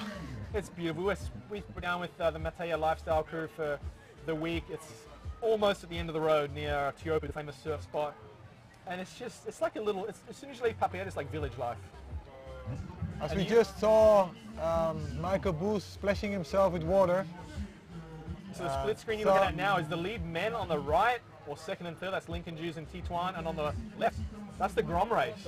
So it's kind of funny. This is the next generation, but there's a 13-year-old almost leading the actual 24-kilometer race. The split screen of Groms right now, as Keone does his generation proud, and probably a few of his buddies that have just picked up paddling, or they're a couple of years younger than him. I see young Kenji, who we're hanging out with this week, the 9-year-old out there. There's the future right there, as my co-commentator at the other PPGs, Dave Kalama, loves to say, the future is now, Bart. Yes, the future now. The future is now, right on the center screen. So great to see the Air France Paddle Festival giving the Groms a center stage. I know that with the Paddle League, that's a big thing. All the events we're working with, we're encouraging to focus on the kids' race as much as possible, because, I mean, it is the future, quite literally, of our sport. Yeah, we're about 1 hour and 11 minutes into the race. Some of those kids look about 6 years old right now. Look at that Super Grom. They can be so driven. It's so nice to see how hard they fight for a 5-minute race. Yeah, I'm just looking at behind the booth here. We've got we're just meters away from this Grom race. Oh yes. See the kids getting into it. Yeah, I'm just looking at Kenji. He's 4 years old, right? He's 7? Oh, sorry, 7-year-old. And he's the son of the starboard distributor here. And we stayed at his house, if I know him. Yeah. He's in last place right now, but he's such a cute little kid.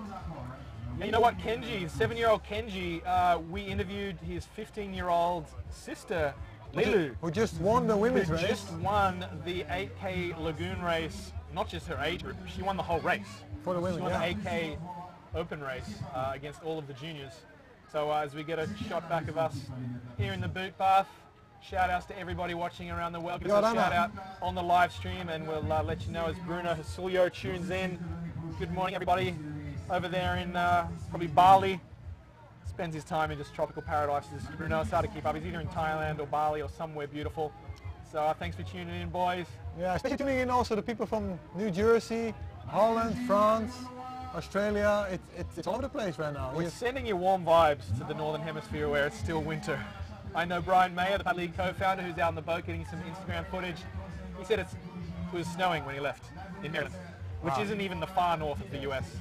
So I think he was pretty happy to arrive here yesterday in Tahiti. And for all of you watching from the colder parts of the world, we invite you to lovely Tahiti for the 2019 Air France Paddle Festival. Get on airfrance.com and get a ticket. Get one now. It's not only one of the nicest races, it's such a beautiful island.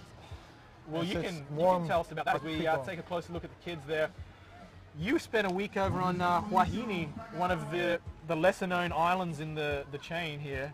How was it? It's only 45 minutes with a tiny airplane. Yeah. But it's such a small island, and we stayed on Motu, which is a tinier island. It was only 200 meters wide, and there's about 10 houses on that island, I think. And it's just such calm, beautiful paradise life. The owner there on the little property we stayed, he's a fisherman, and he's planting vanilla, coconuts. So it's like island life, like traditional island life. It's really traditional island life, and yeah, if we had to, I could swim basically to the main island, and we could kayak to the mainland, but that's the way of transportation there. And the guy who worked on their island, working the vanilla fields, he came by outrigging a canoe. That's how they go between the islands. Wow, I gotta get over there. It sounds like paradise. So as we saw Sylvain Osbald on the 425 board scratching for a top 5 position. I think she might have been 5th or 6th in the women's race right there, but the top 4 women at the moment, you see Sylvain in the center of screen. It was Sonny, Yuka, Fiona, starboard 1, 2, 3, and Olivia Piana trying to get in the mix as well. Boothie and Lincoln still battling for the lead in the men's race if you're just joining us. Live from the 2018 Air France Paddle Festival, the first stop of the Paddle League World Tour. And we're excited about season 2018. We go from Tahiti to Carolina. We stop off in Hawaii for Olakai on the way back over to Japan for the big race on Zamami, one of the most extraordinary places. You did a bit of a preview there last week, Bart. Yes. You got that trip, mate. That was magic. And then from there we head to the Euro Tour, which is really kind of like the Euro Tour is the authority in the European Summer of SUP. and we're collaborating with those guys there to bring 3 of the majors in Bilbao, Hossegor, which is one of my favorites, and then the big SUP World Cup in Charboitz. Yeah, I have to congratulate you, Chris, for setting this up, because I know we talked about this in the middle of the summer in France, just slightly, but it all really came about at the end of the season, and then it grew within, the idea grew within a month, and then now we're right there. So it's pretty amazing what you did in such a short time, having a whole tour set up, having live streams, and yeah, here we are sitting and talking about the races, doing this amazing pedal league. Yeah, thanks, man. I mean, you've been a big part of it behind the scenes, giving us probably more consulting and more help than anybody. So thanks for that. And yeah, it's like to see the Paddle League stickers here and to drive through town, and we saw like near the airport, there's a big billboard for this race, and they got the Paddle League logo right in front and center. Like, means it's official. Wow, this is really happening. We better do a good job with the live stream on the weekend. Yeah. So yeah, thank you to everyone that supported Paddle League and what we're trying to build with the sport. I mean, this really is kind of our effort to give back and try and build a foundation for stand-up paddling for many years to come. But we've had such an, it's not just us, there's so many people behind the scenes that's helped us, as we see. Perfect timing, Kenny Kaneko looks like he's struggling a little bit in this race, but Kenny has basically been our man in Japan, and anytime we had a question or sorting out with the event in Zamami, Kenny would be on the phone with us, and he was working tirelessly just because he wants to see Japan on the world stage and the sport growing over there. And we've had that in every country we go to and every event we go to. People are just it's funny giving their time and giving their passion because they love their sport. Yeah, it's funny that those great races are also great ambassadors for the sport, for the Paddle League, for organizing races. It's not just like some sports where they focus just on their racing and don't do anything else, have the managers do the rest, but it's different in stand-up paddling. I think it's a community. It's Fiona, it's Kenny, there's a lot of people like that who Connor has been huge behind the scenes. Like, that guy's been working tirelessly to help support us and help drive what we're building. And even some of the advice he was giving us was actually hurting his chances. It's like telling how to rank some of the ocean races that he knew he could have won. Yeah. And he's like, no, maybe make it a bit lower so it's fairer for everybody. I was like, wow, that's a lot when you can do something that, for the sport. So it's been an exciting journey. It's going to be a busy season and a lot of time at airports, but I mean, we love it. Where would you rather be right now? Are we just getting an update? Connor Baxter not in top 20. Well, we just heard that Connor is not in the top 20, which is a big surprise for all of us, I think. Huge. So we're just getting from Matt from Total Sup is giving us the live updates there that Connor Baxter is outside the top 20. That's amazing. I don't think. What would have been the odds at the bookmakers for Connor not finishing top 20? Like 1,000 to 1? Yes. That's extraordinary. Yeah, I wouldn't. Wow. Yeah. That's so obviously something's happened. I mean, he's good enough to be winning this race, so he's clearly not feeling 100%. No, we'll sometimes find out the finish. The longer races, the heat, he has sometimes a hard time. The people in front now, all people who are kind of used to climates like this. Australia could be really hot too. Boosie did really well in the last race. Yeah. Then we have, New Caledonia is a very similar climate. And then, the Tahitians, they do well. So it's the hotter climates do well at the moment. No, maybe Connor he's been here a week. We thought he might have acclimatized something. I'm going to find out what happened, but he's clearly not feeling 100% because that's unfamiliar territory for Connor Baxter to be that far back. We see Mathieu from Total Sup and Davison from TNTV. And Jerome Lysell there on the right, he is the man behind the Air France Paddle Festival. So Jerome just giving the crew a bit of an update about how this event came together, the 5th annual Air France Paddle Festival, now part of the Paddle League World Tour. I know Jerome has had a lot of sleepless nights this week. We were down here late last night setting up with him. He was the first one down here this morning, and it's an amazing setup down here. This is legit. It's very professional. I mean, even what we do here, and it's just part of what we get from them, and it's very legit, and it's broadcast on national television here. Yeah, it's going live. All the islands here in Tahiti are showing us. A couple hours, 3 hours. So, stand-up paddling and any kind of paddling, especially outrigger paddling, is taken very seriously here. And I'm just trying to translate my French there, my Francais. Un petit français, but yeah, Jerome's just talking about how this race came about and that he's excited that now the internationals are coming here to support it, and yeah, I mean, it's exciting. I think a lot of the locals are excited. Maybe not some of the favorite Tahitians because they realize they got a lot more competition, but I think the whole community here is pretty stoked to see this Tahiti on the world stage, where it deserves to be because it is such a strong paddling nation. Yeah, and you know, Jerome is also one of those persons who works pretty tirelessly on a race where it's not his livelihood. He has a big job and he works day and night, and mostly the nights to make this work. And I met him in December and he was already working every night to make this race happen. Yeah. So yeah, it's people like that who make our sport great. Yeah. And yeah, I'm just really stoked to be a part of this actually, right from the start. We're stoked to have you here in the booth with us, Bart. Probably more race knowledge than just about anybody, as we're got one of the mid-markers here. We're going to try and pick who that is, but it's a big news so far. A couple of stories. Young Keone Solpis, the 13-year-old from Tahiti, is in fifth position. Connor Baxter, the world #1, isn't even in the top 20. So a couple of big storylines emerging here from the 2018 Air France Paddle Festival. First stop of the Paddle League World Tour, you see Tamina, one of the local boys here. Not the fastest cadence right there, so it's a hot day out there, but this kind of looks like me in the 11 cities. Yeah, and After that second half of the first day, as if when I saw you guys disappear in the distance.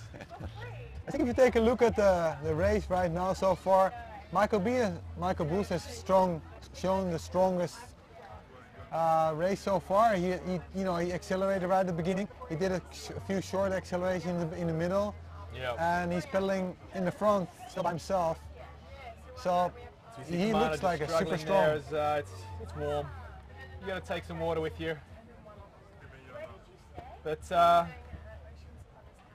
what do you think, Bart? We got about 8 kilometers left. What's the strategy at this part of a race? You know, if you're Michael Booth and Lincoln Jews, that it's kind of going to be a man-on-man duel. What goes through your mind? Well, although you don't see them looking back a lot, but I look back occasionally just to make sure I have a distance, because as long as there's a distance, there's a mental gap for people behind you. So you want to make sure that they stay just enough behind you that if you spin out, they're like, okay, I give up already, just let them go. If somebody's right on your tail, you don't have that. So you want to make sure that. And then the other part is, as you see Michael Booth do before, he took it pretty easy. Yeah. He accelerated on the bumps, took it easy in between. So he's kind of saving himself and not going all out and just see what happens. Yeah. If you drink with that at the same time and splash yourself like he did, stay cool, then you have a winner. Yeah. And so right now, I put my money on Michael Booth. The way he's pedaling right now, you know, the other ones are really good, but they haven't been as consistent as he has been. Yeah, I mean, Boothie is just such a hammer. It's really hard to keep up with somebody that's got that much raw strength. I mean, he can out-muscle anybody. Yeah. The other boys can probably out-paddle him in the bumps, but if it's flattish conditions and it's just a pure contest of strength, Boothie's hard to beat. And he's going hard this year. He's going to hit all the major stops, and he really wants to win. So, yeah, it's going to be an exciting finish. I think Lincoln is probably the only one that can go with him right now because T2 just looked like he was 1% off the pace. Yeah. Connor, one of the pre-race favourites, has clearly hit the wall. And the Tahitian Warriors have kind of sent their kid up to the front of the battle. They're like, Keone, you take him on. We're out. And that part so is one still, of the kids is fighting for the local team. That's still open because the race is way long enough that Keone can do big harm and get in the top 3. I mean, he came from far because you couldn't see him in the beginning, and he came all the way to 5th place. Yeah, as we just get the live feed back on for the front crew. Whew, we'll try and get the positions for you, but TNT doing an amazing job sending this signal a very long way around the mountains here to us here on the beach. Thank you for bringing the live stream. It's going to cut out a couple of times as we go through certain parts of the course, but right now a beautiful live drone shot from the TNTV drone. And it looks like Michael Booth and Lincoln together, and then Marcus and Enzo. No, sorry, no, Marcus and... Could it even be Keone? Could be even Keone, yeah. Up there in equal 4th. Wow. Wow. What a show. The 13-year-olds mixing it with the absolute world's best, putting a lot of them to shame right now. And he's not far behind the podium. We're going to try and wait for the lead boat is still a little bit offline. We're going to try and get that as soon as possible for you, of course. But thanks to Team TV for giving us this drone shot in the meantime. You can see just how big this course is. It's so long. Yeah, it's like they don't go that far out to sea, but they do a massive loop. And you can see the island of Tahiti. That's the Tahiti, big Tahiti, basically. Big Tahiti, yeah. The big part of Tahiti. You have to talk about the grind. This is what a grind is. It's long, warm, hot. We get the lead media boat back online for us, getting us the shots. So we're going to try and give you a position update, but this is kind of where the race begins. I mean, there's we're going to say roughly 7 kilometers to go now. There's probably 40 minutes left in this race. And Boothy's kind of broken away because that's Lincoln on the screen right now with, that's T2 and Lincoln on the screen. So yeah, you can see Boothy, well, Boothy in the last 5 minutes,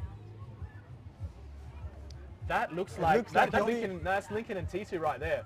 That's T2 and Lincoln, and Boothy I just spotted on the other side of the screen. We couldn't even get him on the frame. So wow, Boothy has split away as we see one of the prizes in addition to the prize money. Oh, it looks like Keone and the whole field is right behind Lincoln and T2. So Boothy just sending a hammer pace out front. Wow, but T2 and Link, they got their work cut out for him because the boys behind, Marcus and Keone, are catching them. And then the other ones are the race could be over if these boys don't do anything in the next couple of minutes, because it looked like Boothy, we can't even get him on the screen. That's how far he's ahead. Yes. It looks like Steve is behind there. So that's Lincoln and T2. And this is almost, like you get that point in the race if someone's far ahead where it's like a game of cat and mouse. Do you like destroy yourself to try and catch up, or do you just like go, like when do you decide I'm going for second, basically? How far ahead does the leader have to be before you're like, I'm going for second? There's still a lot of racing left, but yes, Boothy's gapping him here. Well, it's the mental part, and the strong races, they never give up. I've seen that with people like T2, with people like Connor. Because Boothy could hit the wall. Yes. And then suddenly things change dramatically. But there's a lot of people also who give up at the same point. So we can see we're almost come back. We can actually see the flotilla in the distance in front of us in the booth. So yes. They basically come all the way back around the loop. But you see how far it takes? Straight. We're not here in 40 minutes. It's going to take at least an hour. Yeah, this is look at the full 24Ks, I think. Oh, watch this. Now, so Marcus has caught up. That's the two NSPs next to each other. Lincoln June on the deep board there, on closest to us. That's second, third, fourth in the men's. There's the shot. That's Boothy. Boothy is way ahead. Boothy, Michael Booth has just hammered ahead. Look at that shot. It's Michael Booth there. That's got to be a solid in the front 150 meters right there. And the next three are far behind. Almost a minute. Yes. That's got to be 45 seconds at least that he's gapped them by. And that's all happened in the last 5 minutes when we went off air on the lead boat. So, the top, second, third, fourth, they got some work to do. Yeah, we got Christy here. T2. Yeah, we got with his lovely girlfriend hanging out the finish line, and I think she's excitedly nervous. Stoked. Yeah. But T2, I mean, you can't count out these guys. T2, anytime you're in the ocean, I put my money on T2 to pull something out of the hat. That guy is an absolute master. And I mean, the SP crew, they're doing the team proud. Right now, they're kind of equal second, the two of them. The big effort, though, from Marcus. We knew T2 would be there. Yes. Like, it's every race. Yeah. But Marcus, about 9 months ago, I thought Marcus was going to retire from the sport because he just had some terrible results on Euro Tour. I'm talking like 40th out of 50. He was way back, and he like one race in Bilbao, they took him to hospital. He passed out with dehydration. Like, he was in terrible shape, and you could just see it was sapping his confidence. He was like, he knew he should have been higher than that. So we were wondering if he was going to even show up for the season this year, but he's clearly gotten the mental game and the physical game on point. New season, new chances. He's had some great results in the off-season. He's the new New Zealand national champion. He also was strong at the 12 Towers, where he battled all the way to the finish. Yes. Actually, you know what? As we it's see, the same top four from the 12 Tower. It was Boothy, Lincoln, T2, you're right, and Marcus. So a bit of a repeat right now. As we were just looking for at Sony, who was still in first place. We don't know by how far, but it looked like she's totally by herself. You see some little waves as well, but there's a great shot in rear. That's Boothy in the bottom corner of the screen. Big comeback from Steve. Big comeback. Wow, so we're just getting Matthew from Total Sup. Thanks for the update. We're hearing that Steve Tisho-Tada on screen. Perfect timing, Matthew. That's Stevie Tisho-Tada on the Mistral board. Looks like he said, Keone, you're 13 years old. You're not getting the #1 spot and take it yet, mate. And So Steve is one of those. hammered. He knows how to hammer. He knows how to hammer for many hours. Is he one that could challenge Boothie in the last hour of the race? Because he's almost catching up. That is Stevie right there in 5th at the top of the screen, just put a foot low on the race stop. He passed You see Keone. Marcus, C2 Lincoln, basically 2nd, 3rd, 4th, 5th in the men's, and Keone in 6th, the top 6 minus Boothie the leader. Any of them could be in 2nd right now, and any of them are going to try and challenge Boothie. Who's it going to be? You think Stevie is going to try and do it for the home team? Can T2 or Lincoln work together? Yeah, it's hard to say. You know, you never count out Steve because I've seen him in 11th City and he's strong for a long time.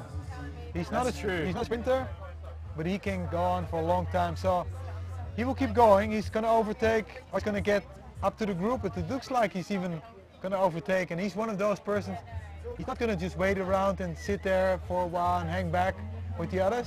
He likes just to go and pass and just keep going. And then it's all open. Huge effort. If Stevie can come back, we didn't see him at all. Like not even top 10 earlier. No, but I heard before he was just outside where we could see. It was number 6. Yeah. And so he was right up there, but yeah, not on our screens. But I mean, the fact that he's right on the back of Titouan right now says enough. Wow, what a comeback. So great effort from Stevie. He's doing it proud for the home team. So if you've just tuned in on Facebook Live on the Paddle League page, you're watching the 2018 Air France Paddle Festival. Huge thanks to Air France for making this all possible and giving away not just a lot of prize money, but also a lot of plane tickets for the teams just to go over there and compete at the Pacific Paddle Games and in Oregon for the stops in the Paddle League Tour. And on screen right now, that is the man himself who's looking good for one of those tickets and the prize money, Steve Tisho-Tada. And I think he would have been my tip as the top Tahitian today. So I think he's kind of living up to his reputation. Keone, who's just behind him, has been the sensation in this race, 13-year-old on the left of screen right now. He's 13, maybe he doesn't have the lungs to get all the way to the finish, but no matter what, he's getting a headline this week. Like, that's a huge effort. But I think now Stevie, he's jersey number 7, but he's currently in 5th position in the race. He's the one that can not just catch up to the guys in 2nd, 3rd, 4th, but maybe even challenge Boothie in the closing stages. Yeah, he knows these waters better than anybody. He knows the waters. Every day. He knows how to win. He has won so many of those outrigger races here. He's a local hero. Yeah. He's one of the best. He won I think the Aito and the Super Aito, which is the most prestigious race they have here. I think 3 times he won Super Aito, so, which is basically like winning the World Championship. It's like winning the biggest race in the world, because it is. It's like winning the Super Bowl. So he knows how to grind, he knows how to go deep for a long time, and it looks like he's catching up with the number 2, 3, and 4 there. So Brian from Hong Kong is tuning in. Brian organises the Hong Kong International, another one of the great stops on the Paddle League Regionals series. We'll be over there in Hong Kong. Wow. So it looks like somebody just gave up there. I'm going to try and get an idea on who that is, but there's definitely been a retirement. It looks like one of the women clearly not feeling too good. They're getting a bit of a treatment from the first aid kit crew there, and maybe just heat stroke, but it's so hot out there. Yep.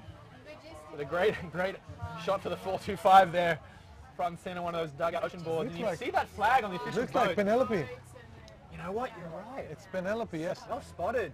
Yeah, Penelope. That is Penelope Strickland from New Zealand, sucking on the water. She had some problems lately, so wow. She knew she was not in the greatest form, but still wanted to race. Now I wonder if she can actually get back off. She's suffers from a bit of asthma. She's got a puffer there, so she's clearly short of breath. I know after the Hoitoa, the pre-season event in New Zealand there, the Nationals, she actually had to, I'm not sure if she went to hospital, but she had a serious condition after the race where she's getting heart palpitations. So she's been pushing really hard the past month. I was impressed that she hopped on a last-minute flight and came to race here because she was meant to be resting. Yeah, me too. But, you can't keep this woman off the water.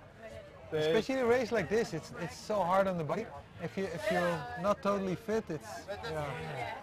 So yeah, our thoughts with right now, nobody likes to see an athlete retire, especially with something like if you're suffering from asthma. But I'm just wondering, because the boat is stationary, I'm wondering if she asked them to just pause, and if the rule allow to get back on. I'm actually not actually sure.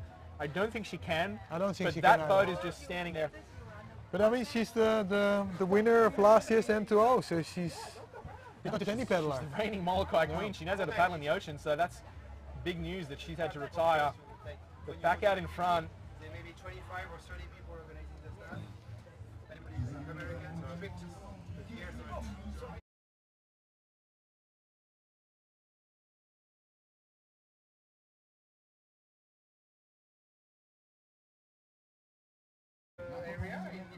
Yeah, we're just looking now who is in second place. It looks like actually, is that Yuka? No, 2 days ago. We're going to try and get an idea. You're in the mid-pack of the women's race here. You can see the bar next to her, you see about 100 of those down the beach every day here in Tahiti. So we're just going to wait a moment till we get the live feedback from the lead boat. So we'll just say hello from the commentary booth here. Back at the beach, we're going to see all the crew basically run up to us here at the finish line in about 45 minutes time bar. We're sitting just meters away from the finish line. And who's it going to be? Is anyone going to catch Boothie? To be honest, I don't think so. But if anybody, there's two chances. It's Titouan or Steve. Yep. Those have the biggest chance. I mean, they're both well known to do strange things in the last minute, and they're still right there. As we see a shot of the that second, third, fourth still in the men's race. I can see you can color the boards that it's Lincoln on the inside. Looks like T2 and Marcus side by side on the NFT. So that's still second, third, fourth. As the drone slowly pans around, we still can't see Boothie on this split screen view. No, all the way. Still can't see Boothie. No. He's off screen still, and that's a good 200 meter, maybe 150 meter gap up to the front there.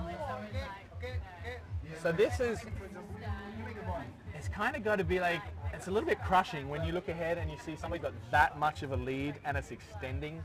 Yes. It's got to take me out of your sails. I just said, wow. But I'm assuming, yeah, there you go, the jet ski, the drone is zooming in now. They're tracking Boothie. He's gone up close to the reef there. So I wouldn't say it's over, but I'd say it's getting close. Yeah, it's very like close. Someone's got to make a move now. And then we see here that's Lincoln Jews, T2, and a stellar performance from Marcus Hansen. He's been doing a great job Marcus, there. yeah. That's one of the stories right there. Between him and Keone, they're really punching above their weight. And if Marcus can hold on to that, he's going to pick up a lot of league points. Yeah, I hope to see a little more of the women. We haven't seen a lot of the women yet. I still assume Sonny is in first. Yeah, we're just Yuka is in second, and Fiona is in third together with Olivia.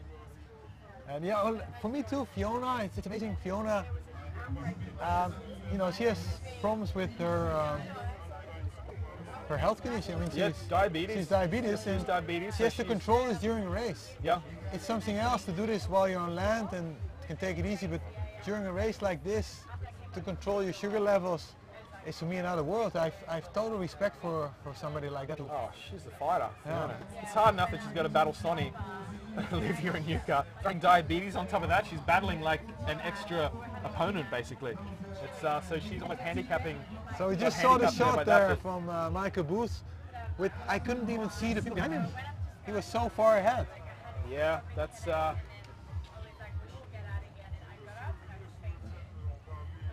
So we just had Jerome giving us a thumbs up if we're okay here. He's the race director here and the organizer of the whole race. Yeah, big thanks to Jerome for working tirelessly along with Air France to make this happen here in Tahiti. Bring the paddling world to this island paradise.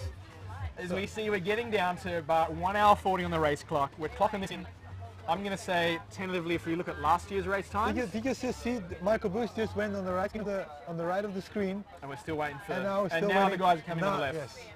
That's a drone width lead officially, wow. And that drone width was probably about 200 meters.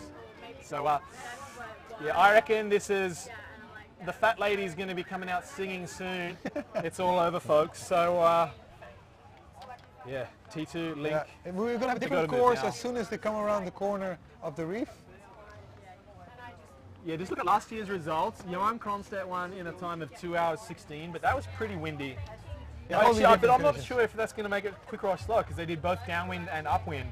Yeah, but the upwind, it will be slower, I think. We will have a faster time this time. Faster this time? This time, yeah, I think so. So look for about 2 hours 10, which would take it to 30 minutes to go in the race.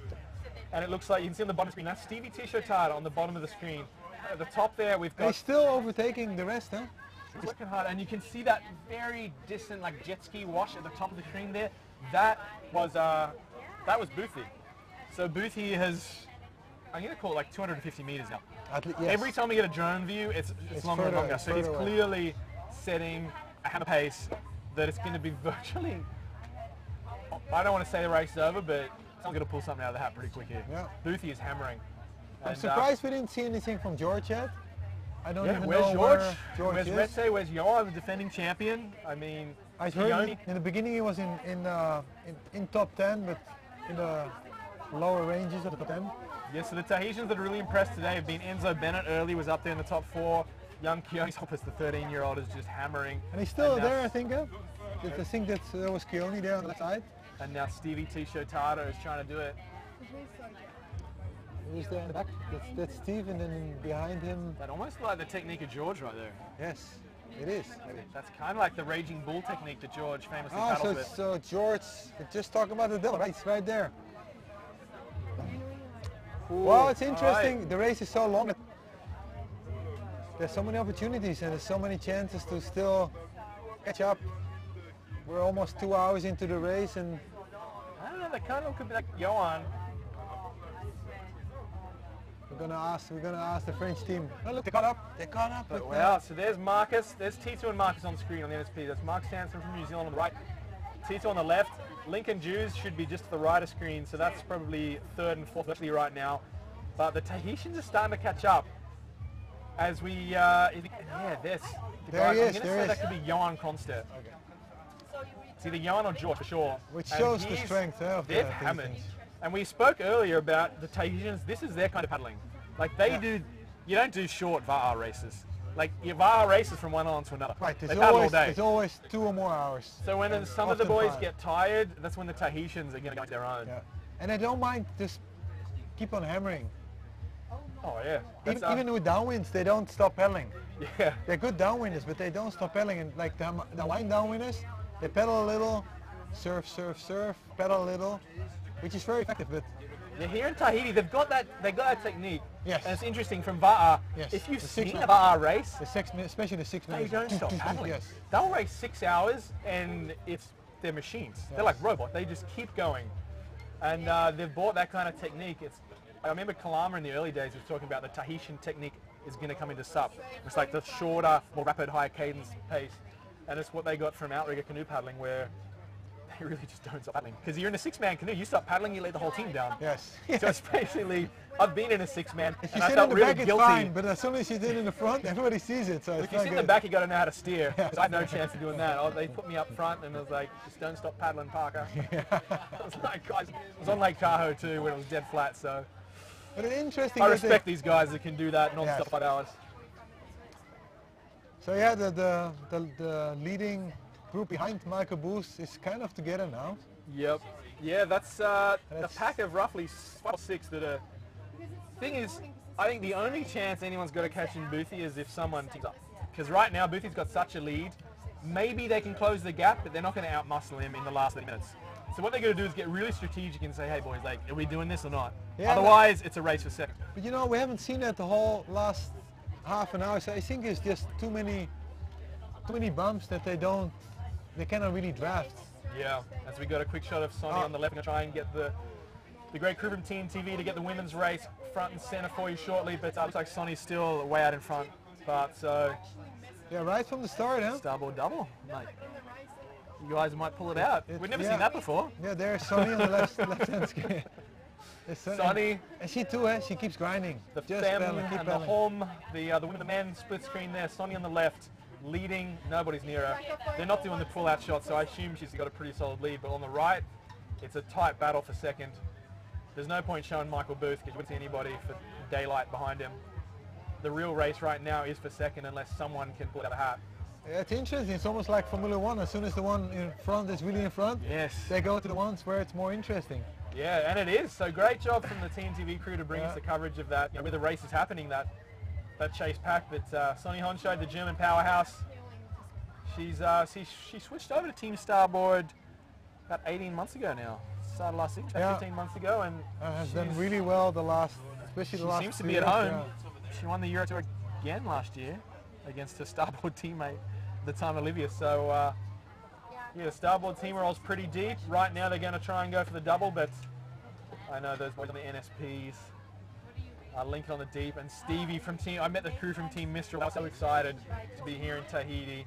They're based over there in Holland most of the time, which is pretty cold, your home country, but is it about -5 right now?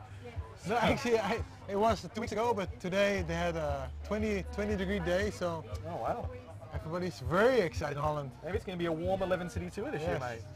Wouldn't that be nice? For a change, yes. As we see, Sonny's coming back. We're getting the small picture sent technical through to us. difficulties. Great work from the Team TV crew. It's difficult to send this feed all the way out there from the ocean, but it's hot here in the booth, but I am draining and I haven't even touched a paddle today, so we're going to drink some water, mate, because there's an exciting 25 minutes left in this race. And, it is, the final is going to be very exciting, especially the top 2 to 7. Yeah. Because they're very close now. Even the ones behind that little group, they're getting closer. So yeah, I saw it when they were doing the drone shot. It looked like pretty much the whole top 10 had a shot at number 2. Yes. So that's pretty much any of the top paddlers except for Boothie. They can't. That's the thing. If Lincoln and T2 say, all right, Boothie's won, which they won't give up. They're proud, but if they kind of know in the back of their minds they've got to play cat and mouse a second, you got to be careful because there's the top 10 right behind them, so they can't take the foot off the pedal. It actually looked like that's. They basically have to chase Boothie, or they're going to get caught anyway. Yeah. But it looked like they consolidated because they kind of give up on Michael. Yeah, I'm interested to see. I'm really curious to talk with T2 and Lincoln and see did you keep hammering or did you try and play it smart? Because they could hammer and get in a train and try and drag everyone up to Boothie, and they're probably not going to make it at this stage. But if they tried, they'd destroy themselves and get passed by the guys in the top 10 for the finish. So it becomes like the game of cat and mouse. There we see Michael in the far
gagner cette course. Alors évidemment, Michael Booth a pris une grosse option pour la première place, mais derrière, quelle bataille va avoir lieu là sur ces 3 derniers kilomètres.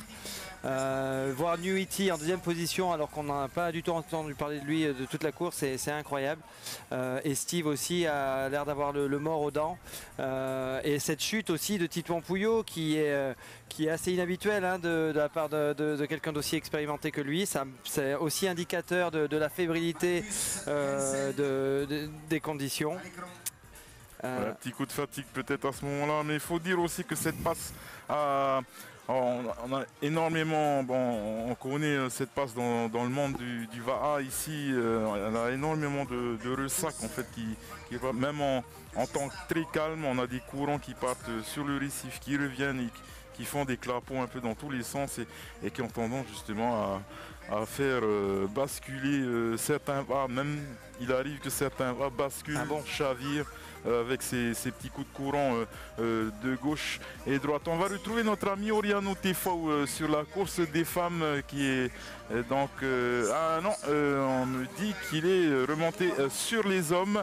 Je pense en arrière-course. Oriano, c'est bien ça. Où es-tu à l'heure actuelle? On est remonté dans le top 20 un petit peu, Davidson, dans les environs du top 20.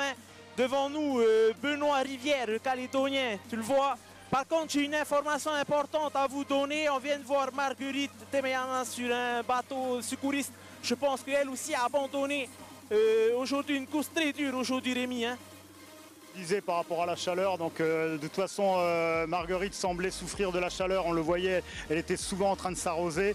On lui demandait si ça allait, elle disait que oui, mais progressivement il y avait Ina Ayou qui était en train de revenir sur elle, même très bien, et donc je ne suis pas étonné qu'elle ait abandonné. Je pense que c'est un coup de chaleur également, comme pour la néo-zélandaise.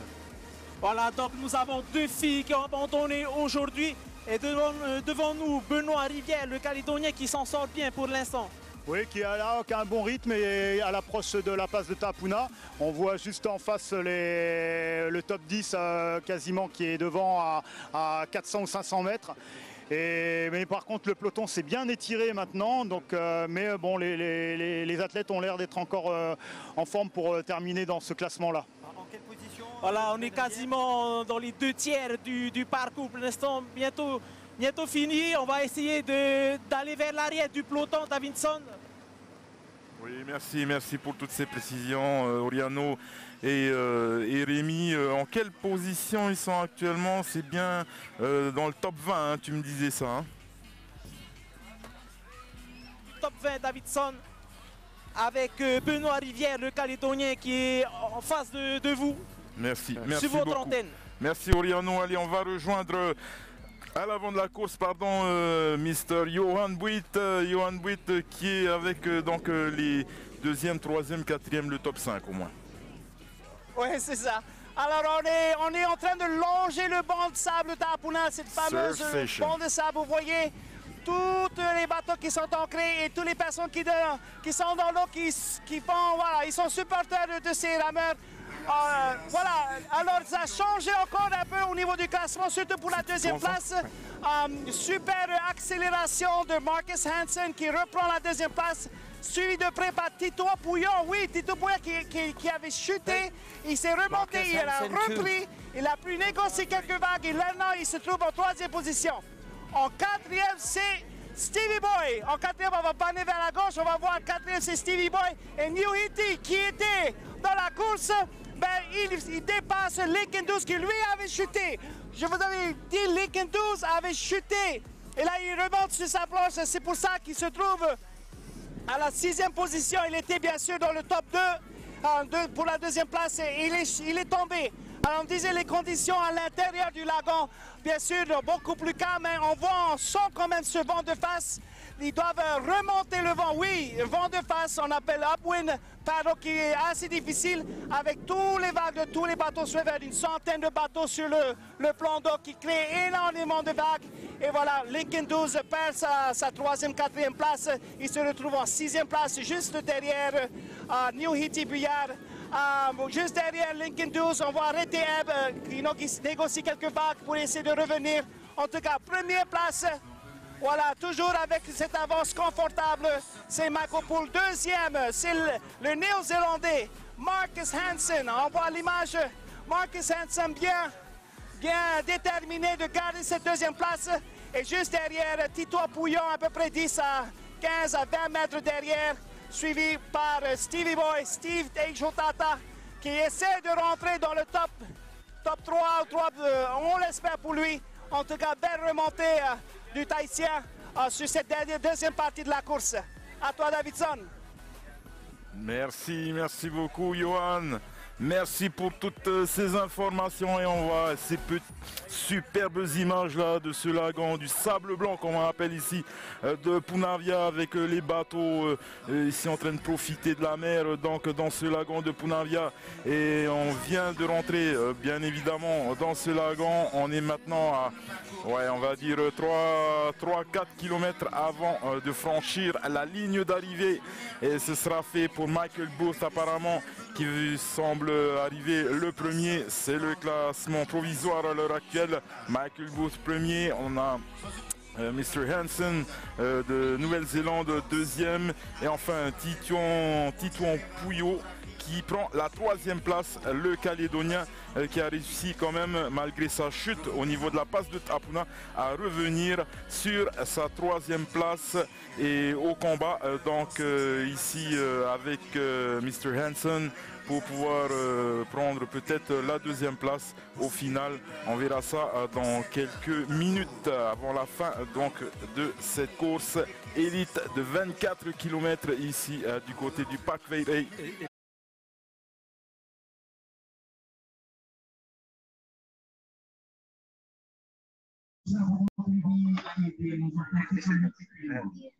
Alrighty, welcome back to Air France Paddle Festival 2018. Apologies for the drop in audio there. We just had to switch over to the French while we fixed up the English broadcast.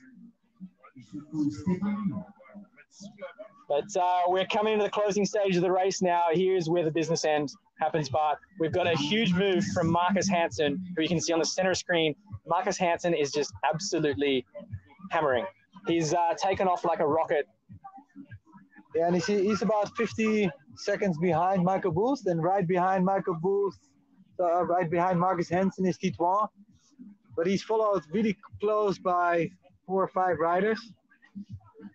So yeah, Marcus Hansen, the big surprise for me, he just came, he was all the time there, but he kept hammering, and suddenly he took off, and now he's right behind Michael Booth. I mean, 50 seconds is not easy to overtake, but yeah, he really took off from Titouan. Yeah, you can see Boothie right up there, and we apologize again for the drop in audio there, just when the race started getting exciting. But Titouan, wow, he's actually trying. It actually looks like he's trying now. Yeah, so he's really pushing right now. He's given everything he's got left right now, I'd say. Yeah, he has to work hard, because if he doesn't keep moving, he got Steve right on his back there. Well, there you go. So Stevie Teichotata, the Tahitian, one of those Tahitian warriors that we spoke about, probably our pick to be the top Tahitian, really, at the start of the day. He's come through in the end. But, boy. Yeah, the crowd races, so he really wants to win. So he really wants to be top 3. Yeah, absolutely. It's his home country, his home island. He wants to do well. It looks like Michael Booth they're not going to catch him anymore. No, I think this is going to be pretty much a race for second right now. Cool. So Stevie Teichotata, he's not in 7th, he's race jersey number 7, but he's right beside Titouan Pouillot. So the New Caledonian and the Tahitian, wow, look at him, just milking those bumps right there. Look at that little runner. So Stevie just glides straight past Titu right there. Yeah, those boats make a big difference. There's sometimes one boat pass by, and that's the tête de la course of the women's. That's Sonny Honshide still out by herself. I can see a couple of the mid-pack men either side of her, so she's got daylight in the women's. Yes, you cannot even see the number 2 woman. Can we? Although if we just zoom around, no, that's yeah. For a second I thought it was that Yuka, but no, as we zoom in, that's one of the guys who's fighting for the top 30 spots. So Sonny looks like she's got a bit of a stranglehold on the women's race part. Yeah, just like last year, she took off right from the start and never looked back. But yeah, we still don't know how far they back the other women. In second place, Yuka. Third place, Fiona and Olivia. And yeah, let's see. I'm curious to see now how Marcus does it, because he really took off from 1 second to the other and just left T1 in the dust. It's amazing. So Boothie, of course, nothing's changed. He's way out in front. Boothie is just pretty much doing what Boothie does best, hammering. But the real intriguing fight now is for number 2. So you can see T1 is trying to catch some bumps. Stevie's taken like a 30-degree angle to milk something else you saw. Marcus got some incredible energy and went up to the 2nd spot. And then we had Nuita Buyard in there. We had Rete Ebb closing the gap. Keone, Enzo was still in the mix. Connor Baxter has just hit the wall. We've had 2 retirements in the women's, Maggie and also Pia Strickland, both retired. And we never saw Connor. I haven't called Connor the whole race. He's been out of it. So as we see Sonny Honscheid now just coming around, she's just rounded that far southern marker. So that means that Sonny will be, give or take, about 20 minutes, 30 minutes from the finish, whereas Boothie is going to be coming within view here at the beach. They kind of come around this little sneaky corner here, so we won't see them until the final minute from the booth. But Sonny, I think, has got this one wrapped up. No, she's doing a Boothie. Yeah, she's pulling a Boothie. She's taking the playbook from her teammate there at Starboard and just hammered, broken the field early. Which is surprising because I thought Olivia, she's right up there too. I really thought Olivia could. And then Fiona is always strong. Fiona, like this bumpy ocean conditions. But the other surprise too, Yuka, huh? Yuka, last time we checked in was in 2nd. We're going to try and get a shot of her, but I can see Michael Booth is very, very close to the finish, because when you can see that many boats, it means you're getting pretty close to where we're positioned. So he's got a little bit of work still to do, but yeah, I don't think anyone's going to be able to get him. Oh, and we're just getting a reshot. We can't see it on our live stream just yet, but Matt from Total Sup. No! Marcus Hansen was 50 seconds behind, and he's only now 20 meters behind Michael Booth. So. Are you kidding me? If Marcus can pull this out of the hat, you can see it on screen right there. Yes. You're kidding. Michael Booth is getting hunted down by Marcus Hansen, who we probably would have said if he has a great day would be top 5.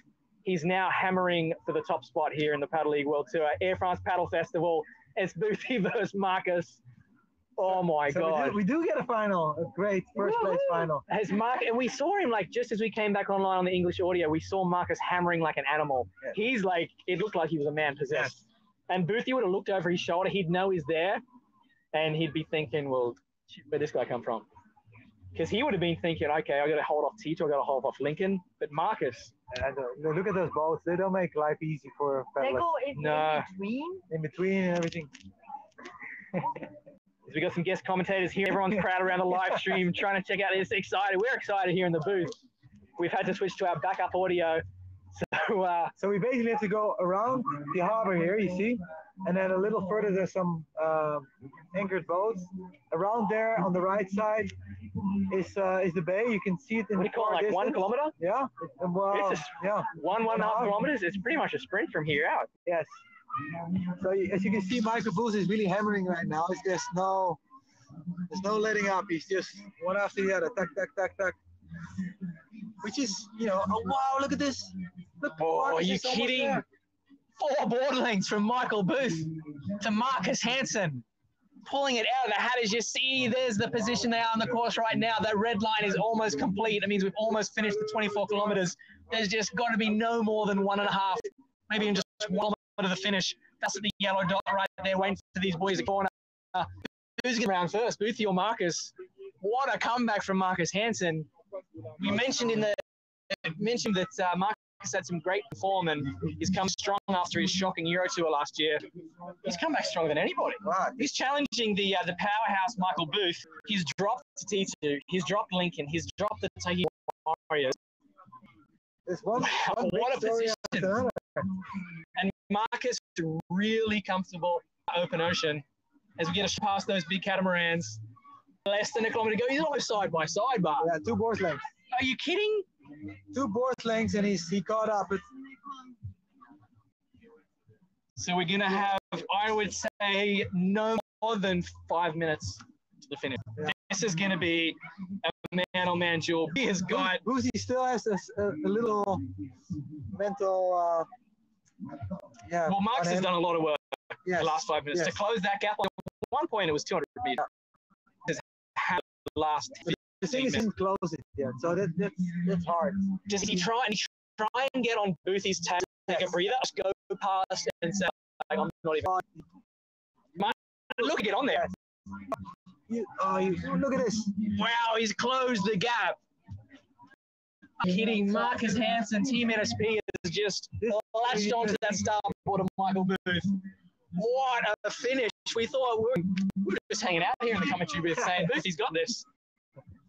Yeah, you know, sometimes maybe the drone it looks further than I counted 50 seconds after. It was good, yeah. That was a good. That's like a 200 meter sprint pace, 4 meter gap. And Marcus, you can see he just destroyed himself to close that gap.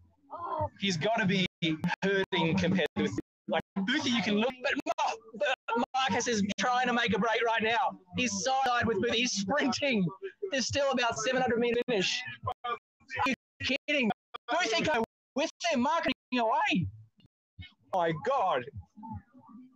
As they come in next to these mega yachts, we're getting really close to the finish line here, gentlemen. Marcus Hansen is just like cat amongst the pigeons of the Air France Paddle Festival. We one of the good starts to the paddle tour, but exciting. Thanks, Marcus Hansen, for giving us a finish here. It was a procession. We thought it was a battle for second. We thought the guys had maybe even given up. Not Marcus. He's got that key. You know the Kiwis.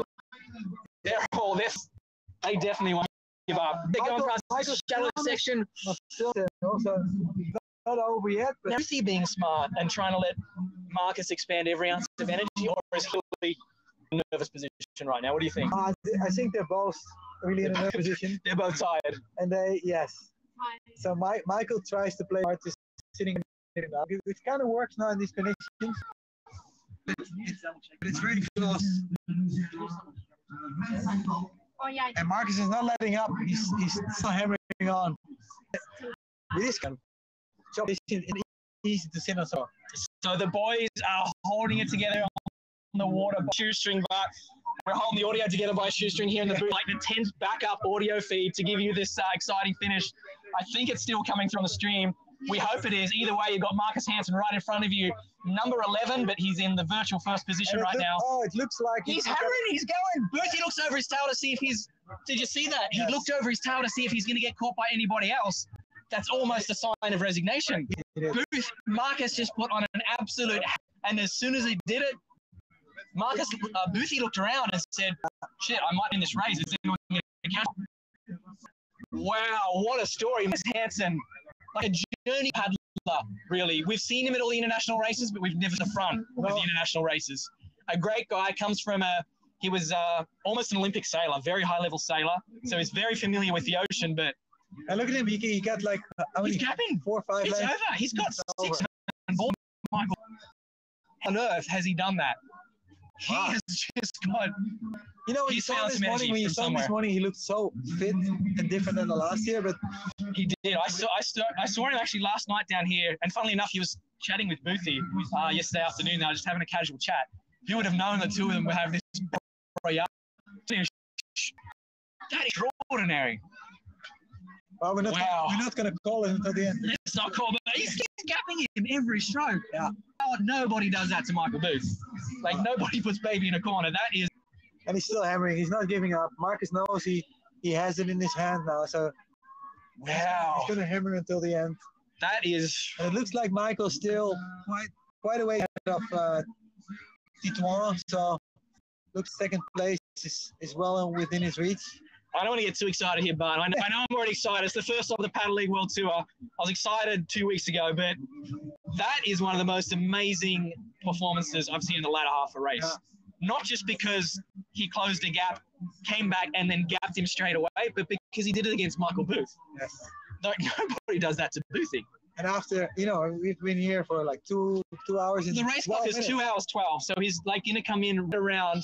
As we see the lead boat, I can see the lead boat has come in around the corner. Marcus Hansen can only about 400 meters for the finish. I don't think anyone can catch him from here. No. Tito and the boys are about he's behind. Boothie, that look over the shoulder. Yeah. It all is like, I'm done. He clearly rolled the dice as we see Yuka in the second spot for the women's, but we're going to flick back to the men's race.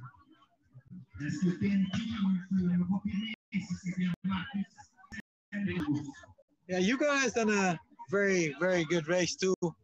Second in women, and how far ahead she is of Sonny. Still very solid. And we're just waiting. We're looking around the corner here to see if we already see Marcus Hansen coming around the corner. And we see the lead boats already coming around the corner, so they must be very, very close. Like 1 minute to the finish. 1 minute. We're asking about to finish. All right, we're just we're going through the French language barrier here, trying to get him to flick the stream back. There we go. Thanks, Team TV. We got Marcus Hansen coming in around the island here. He's going to come into view any moment now. Nobody else in the shot because he's Michael Booth. After he broke T2, he broke Lincoln. What a performance, Bart. He broke everybody. This is a little bit historic. Yes, especially for him. I'm getting goosebumps here. He has never won any major race, but he's always a great peddler. He's always been there, and he's always been. He's never done anything remotely close to this. This is huge breakout performance. Breaking everybody. I was ready to just have a nice come after. It's just sent my heart rate to about 250.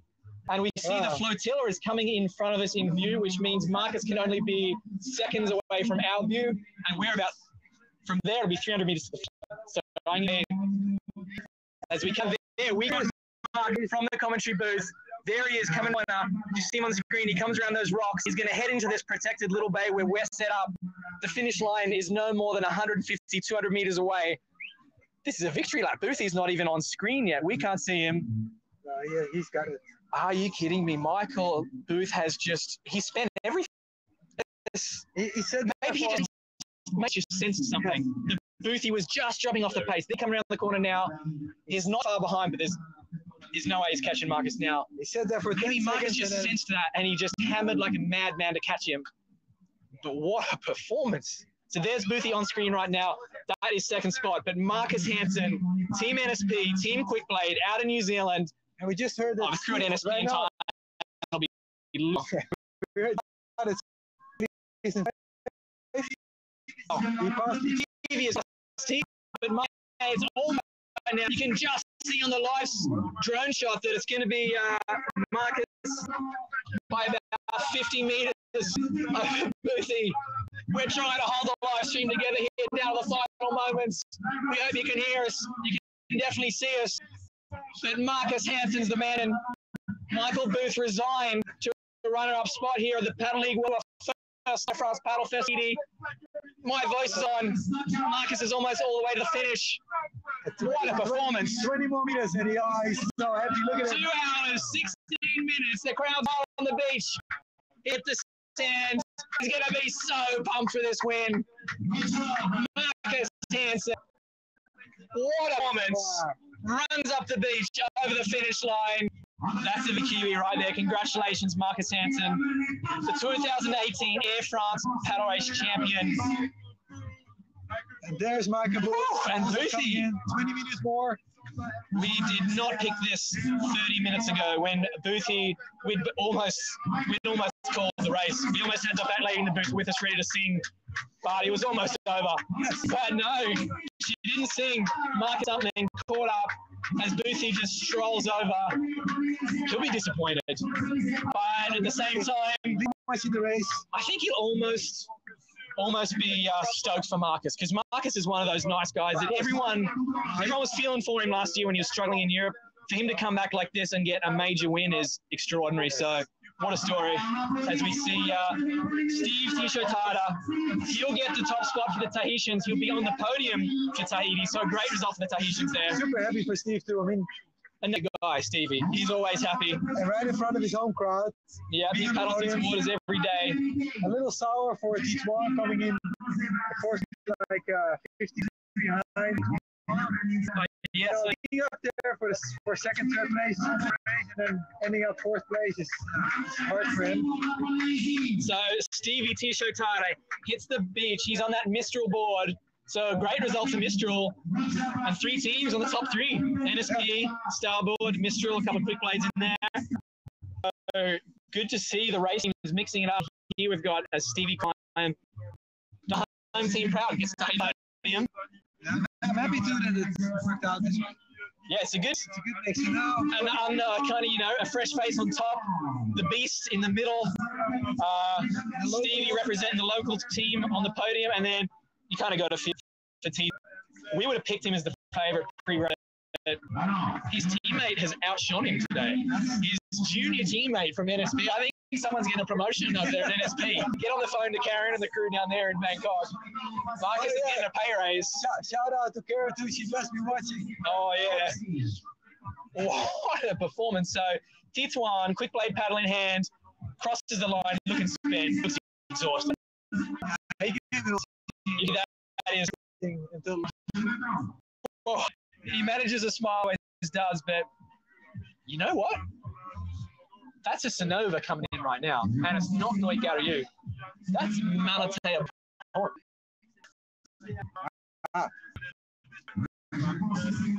That's Malatea, the local dark horse. He got 5th last year. We mentioned he's got his work cut out for him if he wants to be 5th again this year. He's done it. He's going to get 5th for the 2nd year in a row and give Team Sonova 8 time in this top 5. Right. That's Enzo Bennett just behind him on the 425 board. So the local boys, 3 of the top 6 of the Tahitians. So he must have hammered the second half of that race.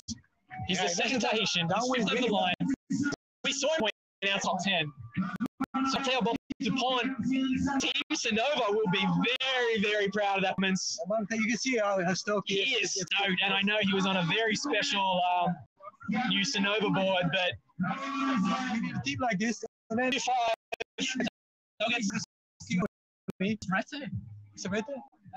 that's like so. We're losing here in the commentary room. It's so exciting, but that's Retayeb on screen. Retayeb, who we hung out with through the week, is a famous African paddler and was always at the top spots here. He's going to come through provisionally in slates. And it looks like Hapawa Mai, that ultra dark horse, will get 8th. He's the one that went off like a rocket at the start. Yes. And we said it's a 24-kilometre race up away. He's held something to the end. Yes, he kept it there. So, well, before I lose track, we're getting excited here, but Marcus Hansen, the 2018 Air France Paddle Festival, Paddle League 100-point champion, Michael Booth, number 2. Stevie C. Shotada from Team Mistral, number 3. Tituan, number 4. Mark DuPont from Team Sonova, number 5. Enzo Bennett from 425 Pro, number 6. Retayeb, that would be in 7th. Hopaway, that would be in 8th. And I'm just seeing George Cronstedt in top 10. He'll be 9th. And looking back, it looks like a battle, maybe Nuiti, because he was up there in 2nd. So Nuiti's going to get 10th and round it out as maybe that's young Keone just having the line in 11th. But George Cronstedt on the screen. Just a little too long. Just 30 years old.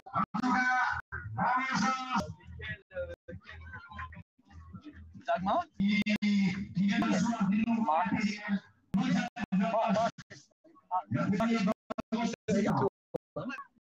Alrighty, so George Cronstedt walks across the line in 9th, pointed. He's a very proud paddler. Nuiti Villar on screen there comes in 10th. Thanks for holding there, folks. We had a few audio issues there in the middle, but I hope this has given you a front row seat for one of the most extraordinary performances that I think we've ever seen in a race. Marcus Hansen, out of nowhere, came back on the powerhouse Michael Booth. Didn't just catch him, broke him in the final 500 meters and took an absolutely memorable break victory. But we got to wait for them. I know they're doing some anti-doping control here at the Air France Paddle Festival. Very professional setup here in Tahiti. So the boys have got to go off and do the anti-doping control, but we're going to try and get a word from them before they disappear, because I'm just looking at Boothie from the booth. He's not really smiling.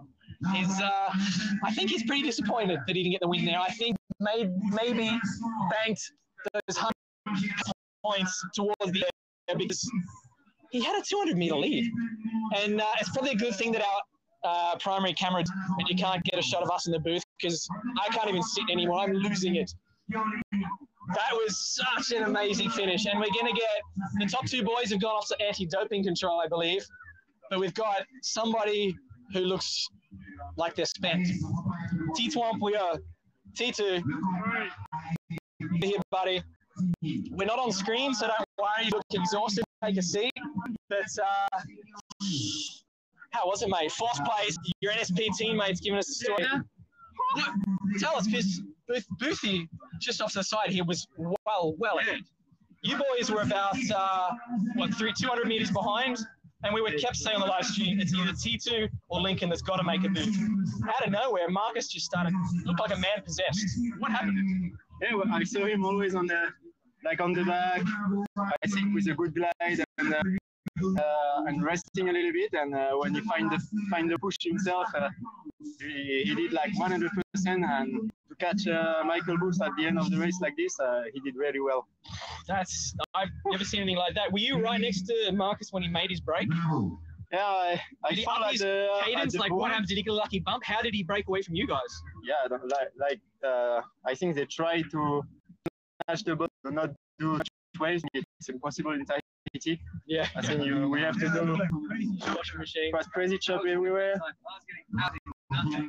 Yeah, in front you think, and in the back for sure you have more. Like with the downwind board coming back to you, you are like, oh. And yeah, it's the same Tahiti. You do it this. So Michael Booth just jumped into the booth here. Boothie, you had to grind all the way to there, and the boys behind you are closing in. How did you feel when you looked behind and saw Marcus next to you? Oh, I saw it come back. I was on the ring.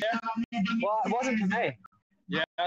Nothing, because there's no boat. We're both sitting next to me, so all the guys were just getting like wave after wave after wave. And after a while, it takes it out of you. You can't get 30 seconds out of your kilometre. Like, yeah. I guess it's unfair, but it's us racing, I guess. Like, I got a little bit of a wave, like a long way, like us boys broke away at the start. Yeah. Nothing like that. It's much money, and there's not really much I can do. Like, everything I could, I did my best race in the day. Yeah. That's all I can do. Well, you definitely gave us a performance. You had a big. What were you thinking? I know this went past you. It looked like you looked over your shoulder again. Like, were you resigned? Did you just have nothing left in the? Because it was still like probably a 300-meter sprint, but it looked like you were pretty spent. Oh, when guys are sitting back catching a wake, resting, and you're going 60 stroke rate, like you can't fire up again like that. And like just do the best I could on the day. And well done to Marcus. Well, yeah, a big show at the end there. A little bit unlucky for Boothie, but you get a show, great performance. Pretty fit for this season. Yeah. Oh, you gotta do your best. All right. Good job, buddy. So run up for Team Starboard. Marcus getting a couple of little bumps at the end there, but let's not take anything away from him because all the boys were getting some bumps and T2 and that couldn't do as much with it as Marcus did. So we're going to try and get a word from Marcus Hansen. He's off to amping control. Might be a little bit of a while before we can get a Marcus, actually. But yeah, what an absolutely epic performance as we see a few more of the crew coming through to finish. This is still, top 20 potential right here. So looks like this concept is champion, just showing you the level of competition here in Tahiti these days.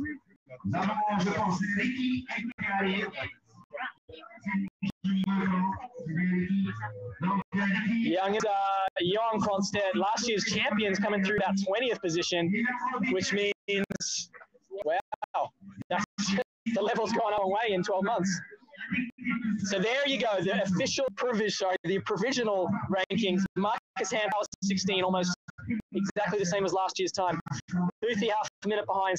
CVT Shotata represents the home team. T1 Puyo fourth. Manotea Boptupon for the second year in a row. An absolutely stellar performance, has gotten fifth. But the big story today, just some of the performances. I mean, Marcus Hansen, him to be on top.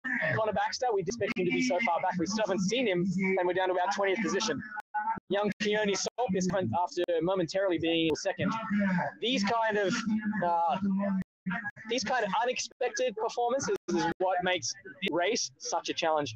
And as Boothie said, as we go through 6th through 10th, Enzo Bennett, Rete Hopper Wamai, George Cronstedt, Nuiti Bouillard. And he was out front. So some of the boats that were following were whipping it up. I don't think anyone was getting high, but they were definitely getting that little 3% bonus to catch back up. But nothing can be to Marcus, because when he caught back up, he looked like a man possessed and broke Boothie straight away, which he just do. So, and the amazing performance from Marcus Hampton. We got him down here on Tahitian TV. We'll try and get a few words from here on the race, and I had lots of stamina at the end and managed to get the win. C'était vraiment une longue course, c'était difficile, mais il a eu quelques problèmes, mais au final, il a gagné. And how long you've been in Tahiti? I arrived in Tahiti yesterday, so I haven't had much time to see Tahiti, but it's very nice. Il est arrivé hier matin, donc il n'a pas vraiment pu s'entraîner, mais il adore Tahiti and just enjoy your trip in Tahiti. And when you will go? I go back tomorrow afternoon. Okay. And I'm staying with Francois, and he's going to have a nice day with me tomorrow, and then I go back home. Yeah, it's a short trip. Yes, it's a very short trip. Just the last minute change of plans, and I decided to come. Il va repartir demain et voilà, ça fait vraiment pas longtemps qu'il reste ici. And you will make the other paddle tour, the other competition for the paddle tour? I'm missing a few events in the paddle league. My next paddle league event is in Europe, in the Euro Tour. Ok, donc il va faire sa prochaine compétition en Europe. Donc, bon courage à lui et bonne continuation. And congratulations again. Thank you very much, and thank you to everyone organizing the event. Can you just share a little message for the Tahitians? Thank you for your good hospitality and your friendliness and putting this great event on. Thank you, sir. Il remercie vraiment tous les Tahitiens pour leur gentillesse et leur accueil. Thank you, sir. Enjoy your trip. Merci beaucoup, Iki.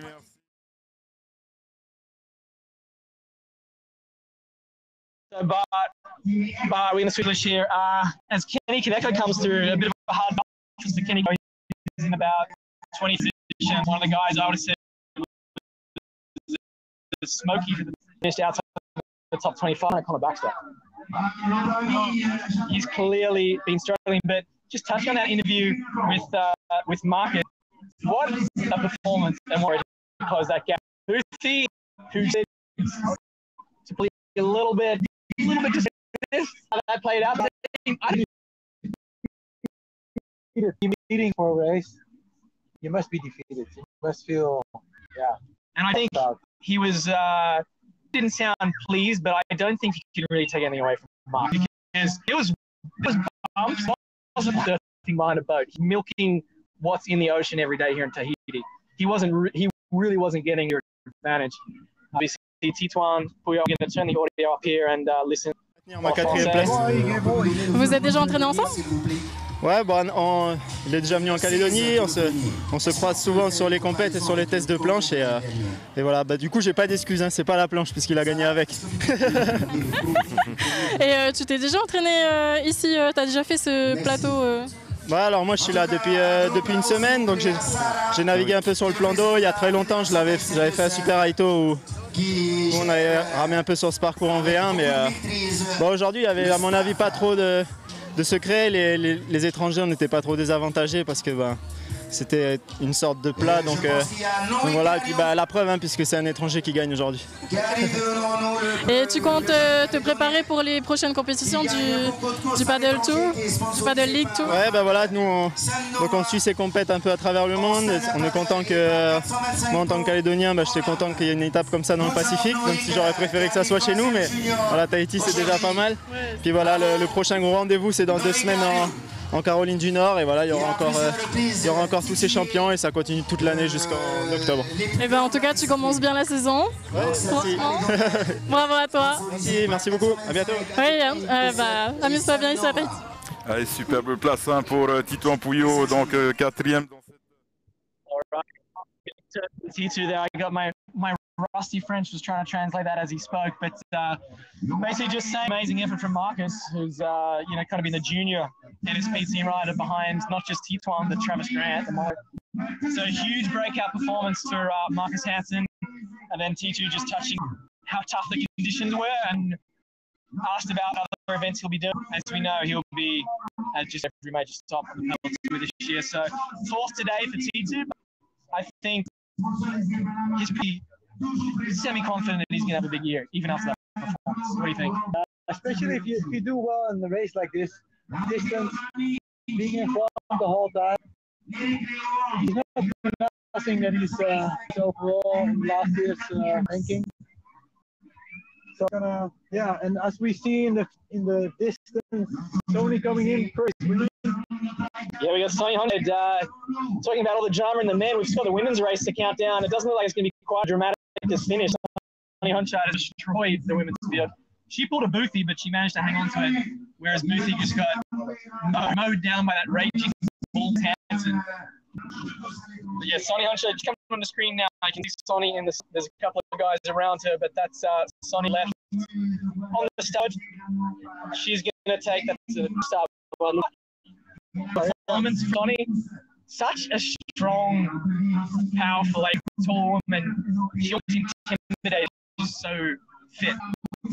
Like the nicest, one of the nicest people you ever meet. Sunshine. Sonny, yeah, I mean, her name literally means sunshine. That's how she kind of carries herself. So great to see, you know, such a wonderful ambassador for our sport, taking out the win, Sonny Honchide. So far, unfortunately, we haven't seen the distance between the women, so we can find out. But it looks like there's a bit more. Because Sonny had the whole way, getting first place in the beginning, and this is like a warning shot across the bow to the rest of the women. Sonny Honchide is seeming in very impressive form, but as she crosses the line, he got the 2018 Air France Paddle Festival, Paddle League World Tour. Because really, this race is a very good gauge of who's in form. I know it's long, maybe some of them won't be able to get all the way to the finish, but if you can impress here, you're clearly in good shape. Yes, you are. You have endurance. She was good at the sprint. She was right in front right away. So, yeah, clearly she's on the top of the game right now. Absolutely. So massive congratulations to Sonny Honchide. She's taken the win, taken the 100 Paddle League points. She'll be up there at the point end of the leaderboard when that comes out through the week. Marcus Hansen will be very close to the top because not only is he taking 100 Paddle League points here, after that just demolition job on Michael Booth, he's in a runner-up finish at the Hoitoi Paddle Championships, which was a regional event. He was fourth at the 12th, which was a regional major. He's already racking up the points, Marcus Hansen. He mentioned that he might not be again. I think NSP will be on the to him tomorrow morning. So maybe going to get on a plane to Carolina after that performance. So he's going to rethink the whole. Oh, absolutely. The team managers over there at NSP. Oh, forget Travis. Travis, you're retired. Marcus Hansen, see a massive effort from T2 as well. We see another one of the NSP boys coming through. Anywhere and winning. Oh yeah, but I mean, just going back to that interview we did with you, disappointed not to win, and he mentioned the boat wake kind of, you know, drained him. But I don't think he can really take away from Marcus because when what you could see was that in the back there were a lot of boats, which were helping the backpack, but not Marcus. It didn't help him in the end. It didn't help. That's the thing. By the time he got within sight of Boothie, he had the same problem. Like the boats would back at his back. So I think that he probably got a little bit of assistance, but I think he did that all with heart. And the 10th thing was when he caught up to Boothie for a couple of seconds breather, but then he was like, "I'm not leaving this to the line." Like 600 meters out, he went. He realized that the Michael was not good anymore. And Boothie's, I mean, he did an amazing performance, runner up extraordinary, but he did kind of roll the dice and maybe didn't take out that some could come back at the end there, because if they did, he was so spent that he could have. So that's roller coaster. I mean, congratulations, is awesome. He's clearly in like leading form, but it's going to be an interesting season with those kind of results already. Yeah, as we see, totally open. It is super interesting. And speaking of interesting interesting results. Somebody who I provisionally will say is going to be leading the big world rankings Sunday morning. Yuka Sato out of Japan.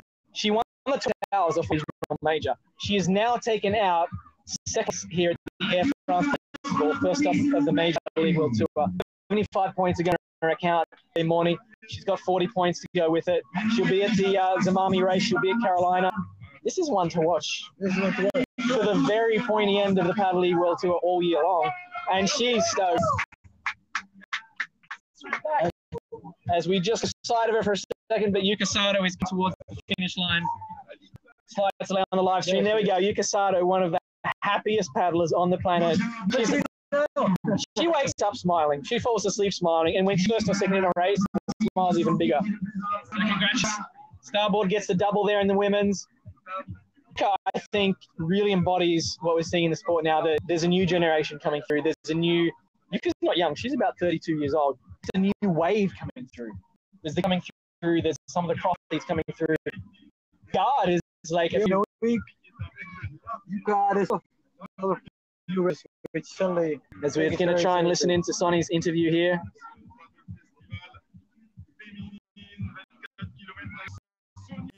Donc, la gagnante de cette course. Yes, je suis avec elle. Elle est très émue, elle est très fatiguée. Ça a dû être très intense pour elle. So congratulations first for your race. You look so tired but so happy because you're the first female on this race. And at what stage of this race did you think you could actually win? Oh, I had a really bad start. And yeah, I don't know. Elle a eu un mauvais départ, mais I know it was a long race. I know I'm good in long races. I had a really bad start, but once when I'm very tired. Yeah.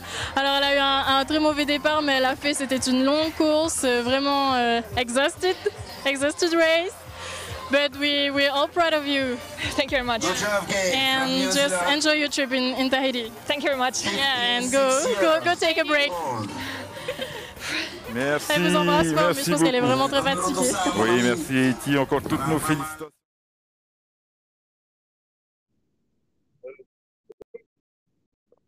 Alright, Bart's really left nothing out on the water. She could have speaking that interview. Yeah, you could see that she was really exhausted. She gave it all. And it's always when you're that far in front, you know what's going to happen, and you're afraid that somebody is maybe a little closer. So you keep pedaling. And like this, when you keep pedaling in a heat like this, you're exhausted. You could see when she talked, she was tired. She was absolutely exhausted, but she's thoroughly earned the prize, which is equal for men and women top players here in the So she's picked up a nice paycheck. She's picked up some plane tickets to France. She's picked up league points. Big day at the office for Sonny Honsha. Just walked into the booth with us. Get the Rode backup microphone over. We won't be able to bring you visual as we recap his positions, but we're going to get some audio with Sonny Honshide. Sonny, if you can lift your arm, give me a high five. How was it out there? No, really, it was like on the limit of not being fun anymore. It was hard. So exhausting, and it was like probably one of the races. So. Were you how far ahead of the number two? I knew that Yuka was behind me, and I keep on looking back, and I could see like a little orange dot, which I think it was her bendy. So yeah, it's stressful, right? It's stressful. You keep going until the end. It's stressful till the end. Yeah, it's really stressful because you don't know what you're gonna cramp up. Sometimes it was like really close to cramp, and so you didn't win the race until you crossed the finish line. And I'm really happy. Well, you've won the race and by a pretty solid margin. Your starboard teammate Yuka Sato, kind of some of the other favourites, and got second. That was a pretty impressive performance, yeah. Oh yeah, I mean she's really strong. She kept on keeping the gap in between us. You know, she didn't back off, so it was really strong performance from her. Absolutely. Well, congratulations, Sonny. What's your next stop? You in the Carolina? Yeah, if I can get up from the chair. Then I come to Carolina, yeah. Just to paint the picture for you, we're here in the commentary booth and just taking a seat, looking absolutely spent. She's got the power rate. You have to go, I believe, to anti-doping control because this in the back we have. It's the Air France Paddle Festival, bringing in some stringent rules here, anti-doping for all the top athletes, which is fantastic to see. As Fiona Wild, that looks like is going to come through in third place, so Starboard is the top women. But yeah, let's go back to that quickly. Sonny, first of the Paddle League World Tour, you'll be off to Carolina, and then I'm sure we'll see you in Europe. You excited for this season? Absolutely, yeah. It's like start like this. I'm really looking forward for the next races. I mean, they're all very different. You never know what's going to happen, but I'm definitely looking forward to everything what's coming ahead. Congratulations. If you can lift your arm, give me another. Congratulations to Sonny Onshide.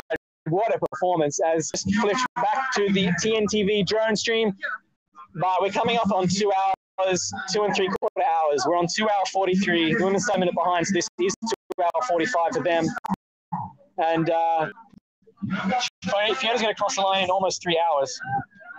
But we're just going to listen in on the interview with Stevie and try to pick up. On va déjà avoir notre niveau hein, pour la Carolina. Du coup, là, on sait maintenant qui est en forme. Mais troisième. Voilà. Ils ont géré quand même leur course, même s'ils ne connaissaient pas trop le plateau.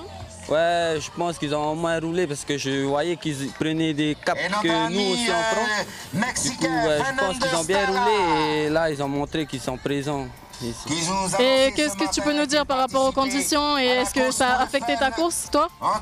Ben, au début, je suis bien parti, j'étais dans le top 5. Après, je sais pas, le soleil était vraiment fort. Du coup, après, j'avais les yeux qui fermaient et ça a été très dur. Ouais, ça devait être pas évident. Est-ce que tu te prépares là pour les prochaines courses du Paddle League Tour?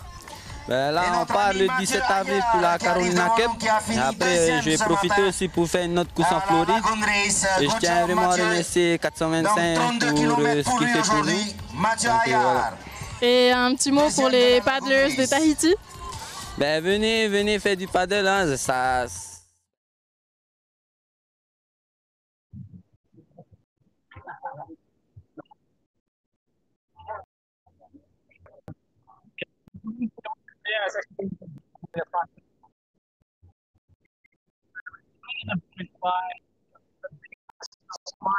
Of all time. Starts in place. Congratulations. How do you feel? Excited? Yes, somewhat fun. Yeah? Yes. I'm not sure every other paddler would agree with that assessment of the race, but you always have a big smile on your face, and we love just the enthusiasm and the energy and the excitement you bring to the race at the end. Always got the hands in the air. Second place behind your teammate, Sonny Onshide. Really big start to the year. You won the Powers, the regional majors. And we'll be seeing you at Miami next month. I'm so excited. Would you like to give a shout out to those of you the fans watching back in Japan? Japanese? 日本の皆さん、ありがとうございます。5月に日本でレースがあるので、その時応援もよろしくお願いします。All right. Yuka, congratulations on the second spot, and we'll see you at Carolina as well. Japan. Not yet. See you in Japan for sure. For my board. All right, Starboard, get this woman over to Carolina because she's an absolute. As we see some of our French commentary team on green, Matthew Sup and all the boys from TNTV, we're going to have to wrap this up pretty soon because to the 12th backup audio feed right now. My voice is almost on, but that was one of the most exciting finishes to a race I've seen in a long time. We got the Starboard crew into the booth. I know your boy didn't get it, but seeing that finish, guys. Didn't see it coming. I don't think anybody saw that coming. Maybe we thought, you know what, Lincoln, right? Do you want to just jump back in here? Maybe thought Lincoln could have done that. I don't think anyone would have predicted that it was Marcus that pulled that rabbit out of the hat. We were so far off with our predictions. I'm retiring. I didn't see that one. But that makes it exciting. I'm happy for Marcus that he pulled that out of his hat. It proves that he's really strong, and it proves that the pedaling said who's going to win, especially in this. Absolutely. No, that was I mean, we could throw around superlatives. Amazing performance from Marcus Hansen. He deserves those points, the prize money, the tickets. NSP will be on the phone with tomorrow to give it to Carolina, because that's going to be a similar race in 2 weeks' time over there in Wrightsville Beach. But we've just been joined in the booth by Paddle League CEO Brian Mayer, who had a front row seat for that extraordinary finale. Brian, get over here in the hot seat, mate. Were you tracking alongside the leaders? Did you see that go down as Marcus just went into like devil mode? And yeah, we were outside coming in the channel, and I tell you, Boothie had, I don't know, must have 200-yard gap on everyone. And once we turned into the lagoon area, you look over, and all of a sudden Marcus is like 30 yards behind Boothie and closing really quickly. And we were wondering what the hell happened. But yeah, he crushed the last part of the race. I mean, Boothie was still paddling hard, but Marcus took it to the next level. And man, he well-deserved win. He was in the front group the whole race. He was right behind Lincoln and Tituan, and was just staying right behind them and nice and consistent, and then just really put it on at the end there to take home the win. Absolutely. Now, what else did you notice out in the boat? You had literally a front row seat the whole time. For starters, how hot was it out there? It was brutally hot, and with all the boats out there, it was definitely not a flat race. And I know a lot of the men and women were all some really narrow boards, so cheers to them for staying on their boards. I know Boothie almost fell off a couple times at the end there, but he was managed to stay on. But yeah, epic performance all day. And yeah, awesome.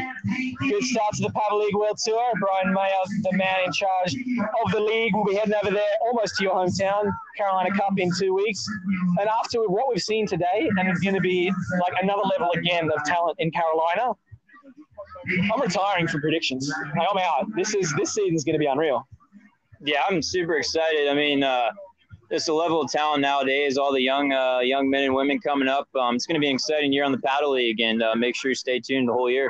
Absolutely. And just some of the other stories before we rest up here as Mathieu and Davison wrap up in the French broadcasting booth. We have lost our video transmission, but we are going to basically have a full recap for you and video this evening. So if you missed the chunky part of the race, you can also watch the live stream replay. That'll be up shortly. But yeah, thanks for tuning in. So many stories that came out of this race, the first of the Paddle League World Tour. Marcus Hansen's performance, obviously the headline, but there were so many more. I mean, young Keone Solpus, for a while, he looked like a challenge for second spot. He faded at the end. He's only 13 years old, but he still finished almost in the top 10. And wow, what a career that kid's got ahead of him if he keeps training. Connor Baxter, have we even seen him yet? I still don't think I've seen him come through. Maybe he didn't even finish. I don't think I didn't even see him when he came out of the channel. He was clearly hurting. As we got a good recap thanks to the TNTV crew from earlier this morning. That was the start. That great live drone shot we had going around the pole. And this is where it started stretching out. We had Huppel and Mai on the yellow dashboard. He went out like a rocket. Then T2 took over and led for a couple of kilometers. Then Boothie went into Boothie mode. He's like, all right, boys, I'm setting the pace now. And we had Enzo Bennett in the mix on the 425. Those boys were all together. You can see it was never really flat, whether it was the wind, the ocean, the boats. There was always some movement. So it was never a flat water race. The other big story today was Lincoln Jews. Where did he finish in the end? I've drawn a blank. Coming into the Reef Pass, he was in second or third place, and I think he... You know what? I can't see where he was in the rankings. I've seen him at like 15th or something. Wow. I was about to say third or fourth for Lincoln as we go through. We see Penelope Strickland was retirement. Lincoln Jews, I think he's hit the wall. Because he was second for a lot of the race, and he's not top 10. 13th. Wow. So there you go. That's just how tough this race is. Connor Baxter maybe didn't even finish. Penelope retired. Lincoln Jews, who looked like challenging for the win most of the race up until the final maybe 4 kilometers, dropped back 10 spots in that last 20 minutes. As we see, it was a great battle between all the different race teams. It's great to see Starboard, NSP, 425, Deep. But the big story, it was Marcus Hansen. Fists in the air as he crossed the line. Takes the win for Team NSP. Takes the win on I think he was on the 14x23 Sonic. He had the quick blade paddle in hand, so all those crew over there in Thailand and California will be just losing it right now. That was a massive effort. But thanks for tuning in. That's the end of our broadcast here. Thank you for TNTV and Total Sup for giving us all the support. Thanks to Air France for making this possible and Jerome for pulling off this great event. And thank you to everybody in Tahiti for welcoming us and just giving us this amazing experience here in Paradise. Pencil it in, the 2019 Air France Paddle Festival. That's it for now. We'll see you all in the Carolina Cup in 2 weeks. I need a drink after that because that was thirsty work.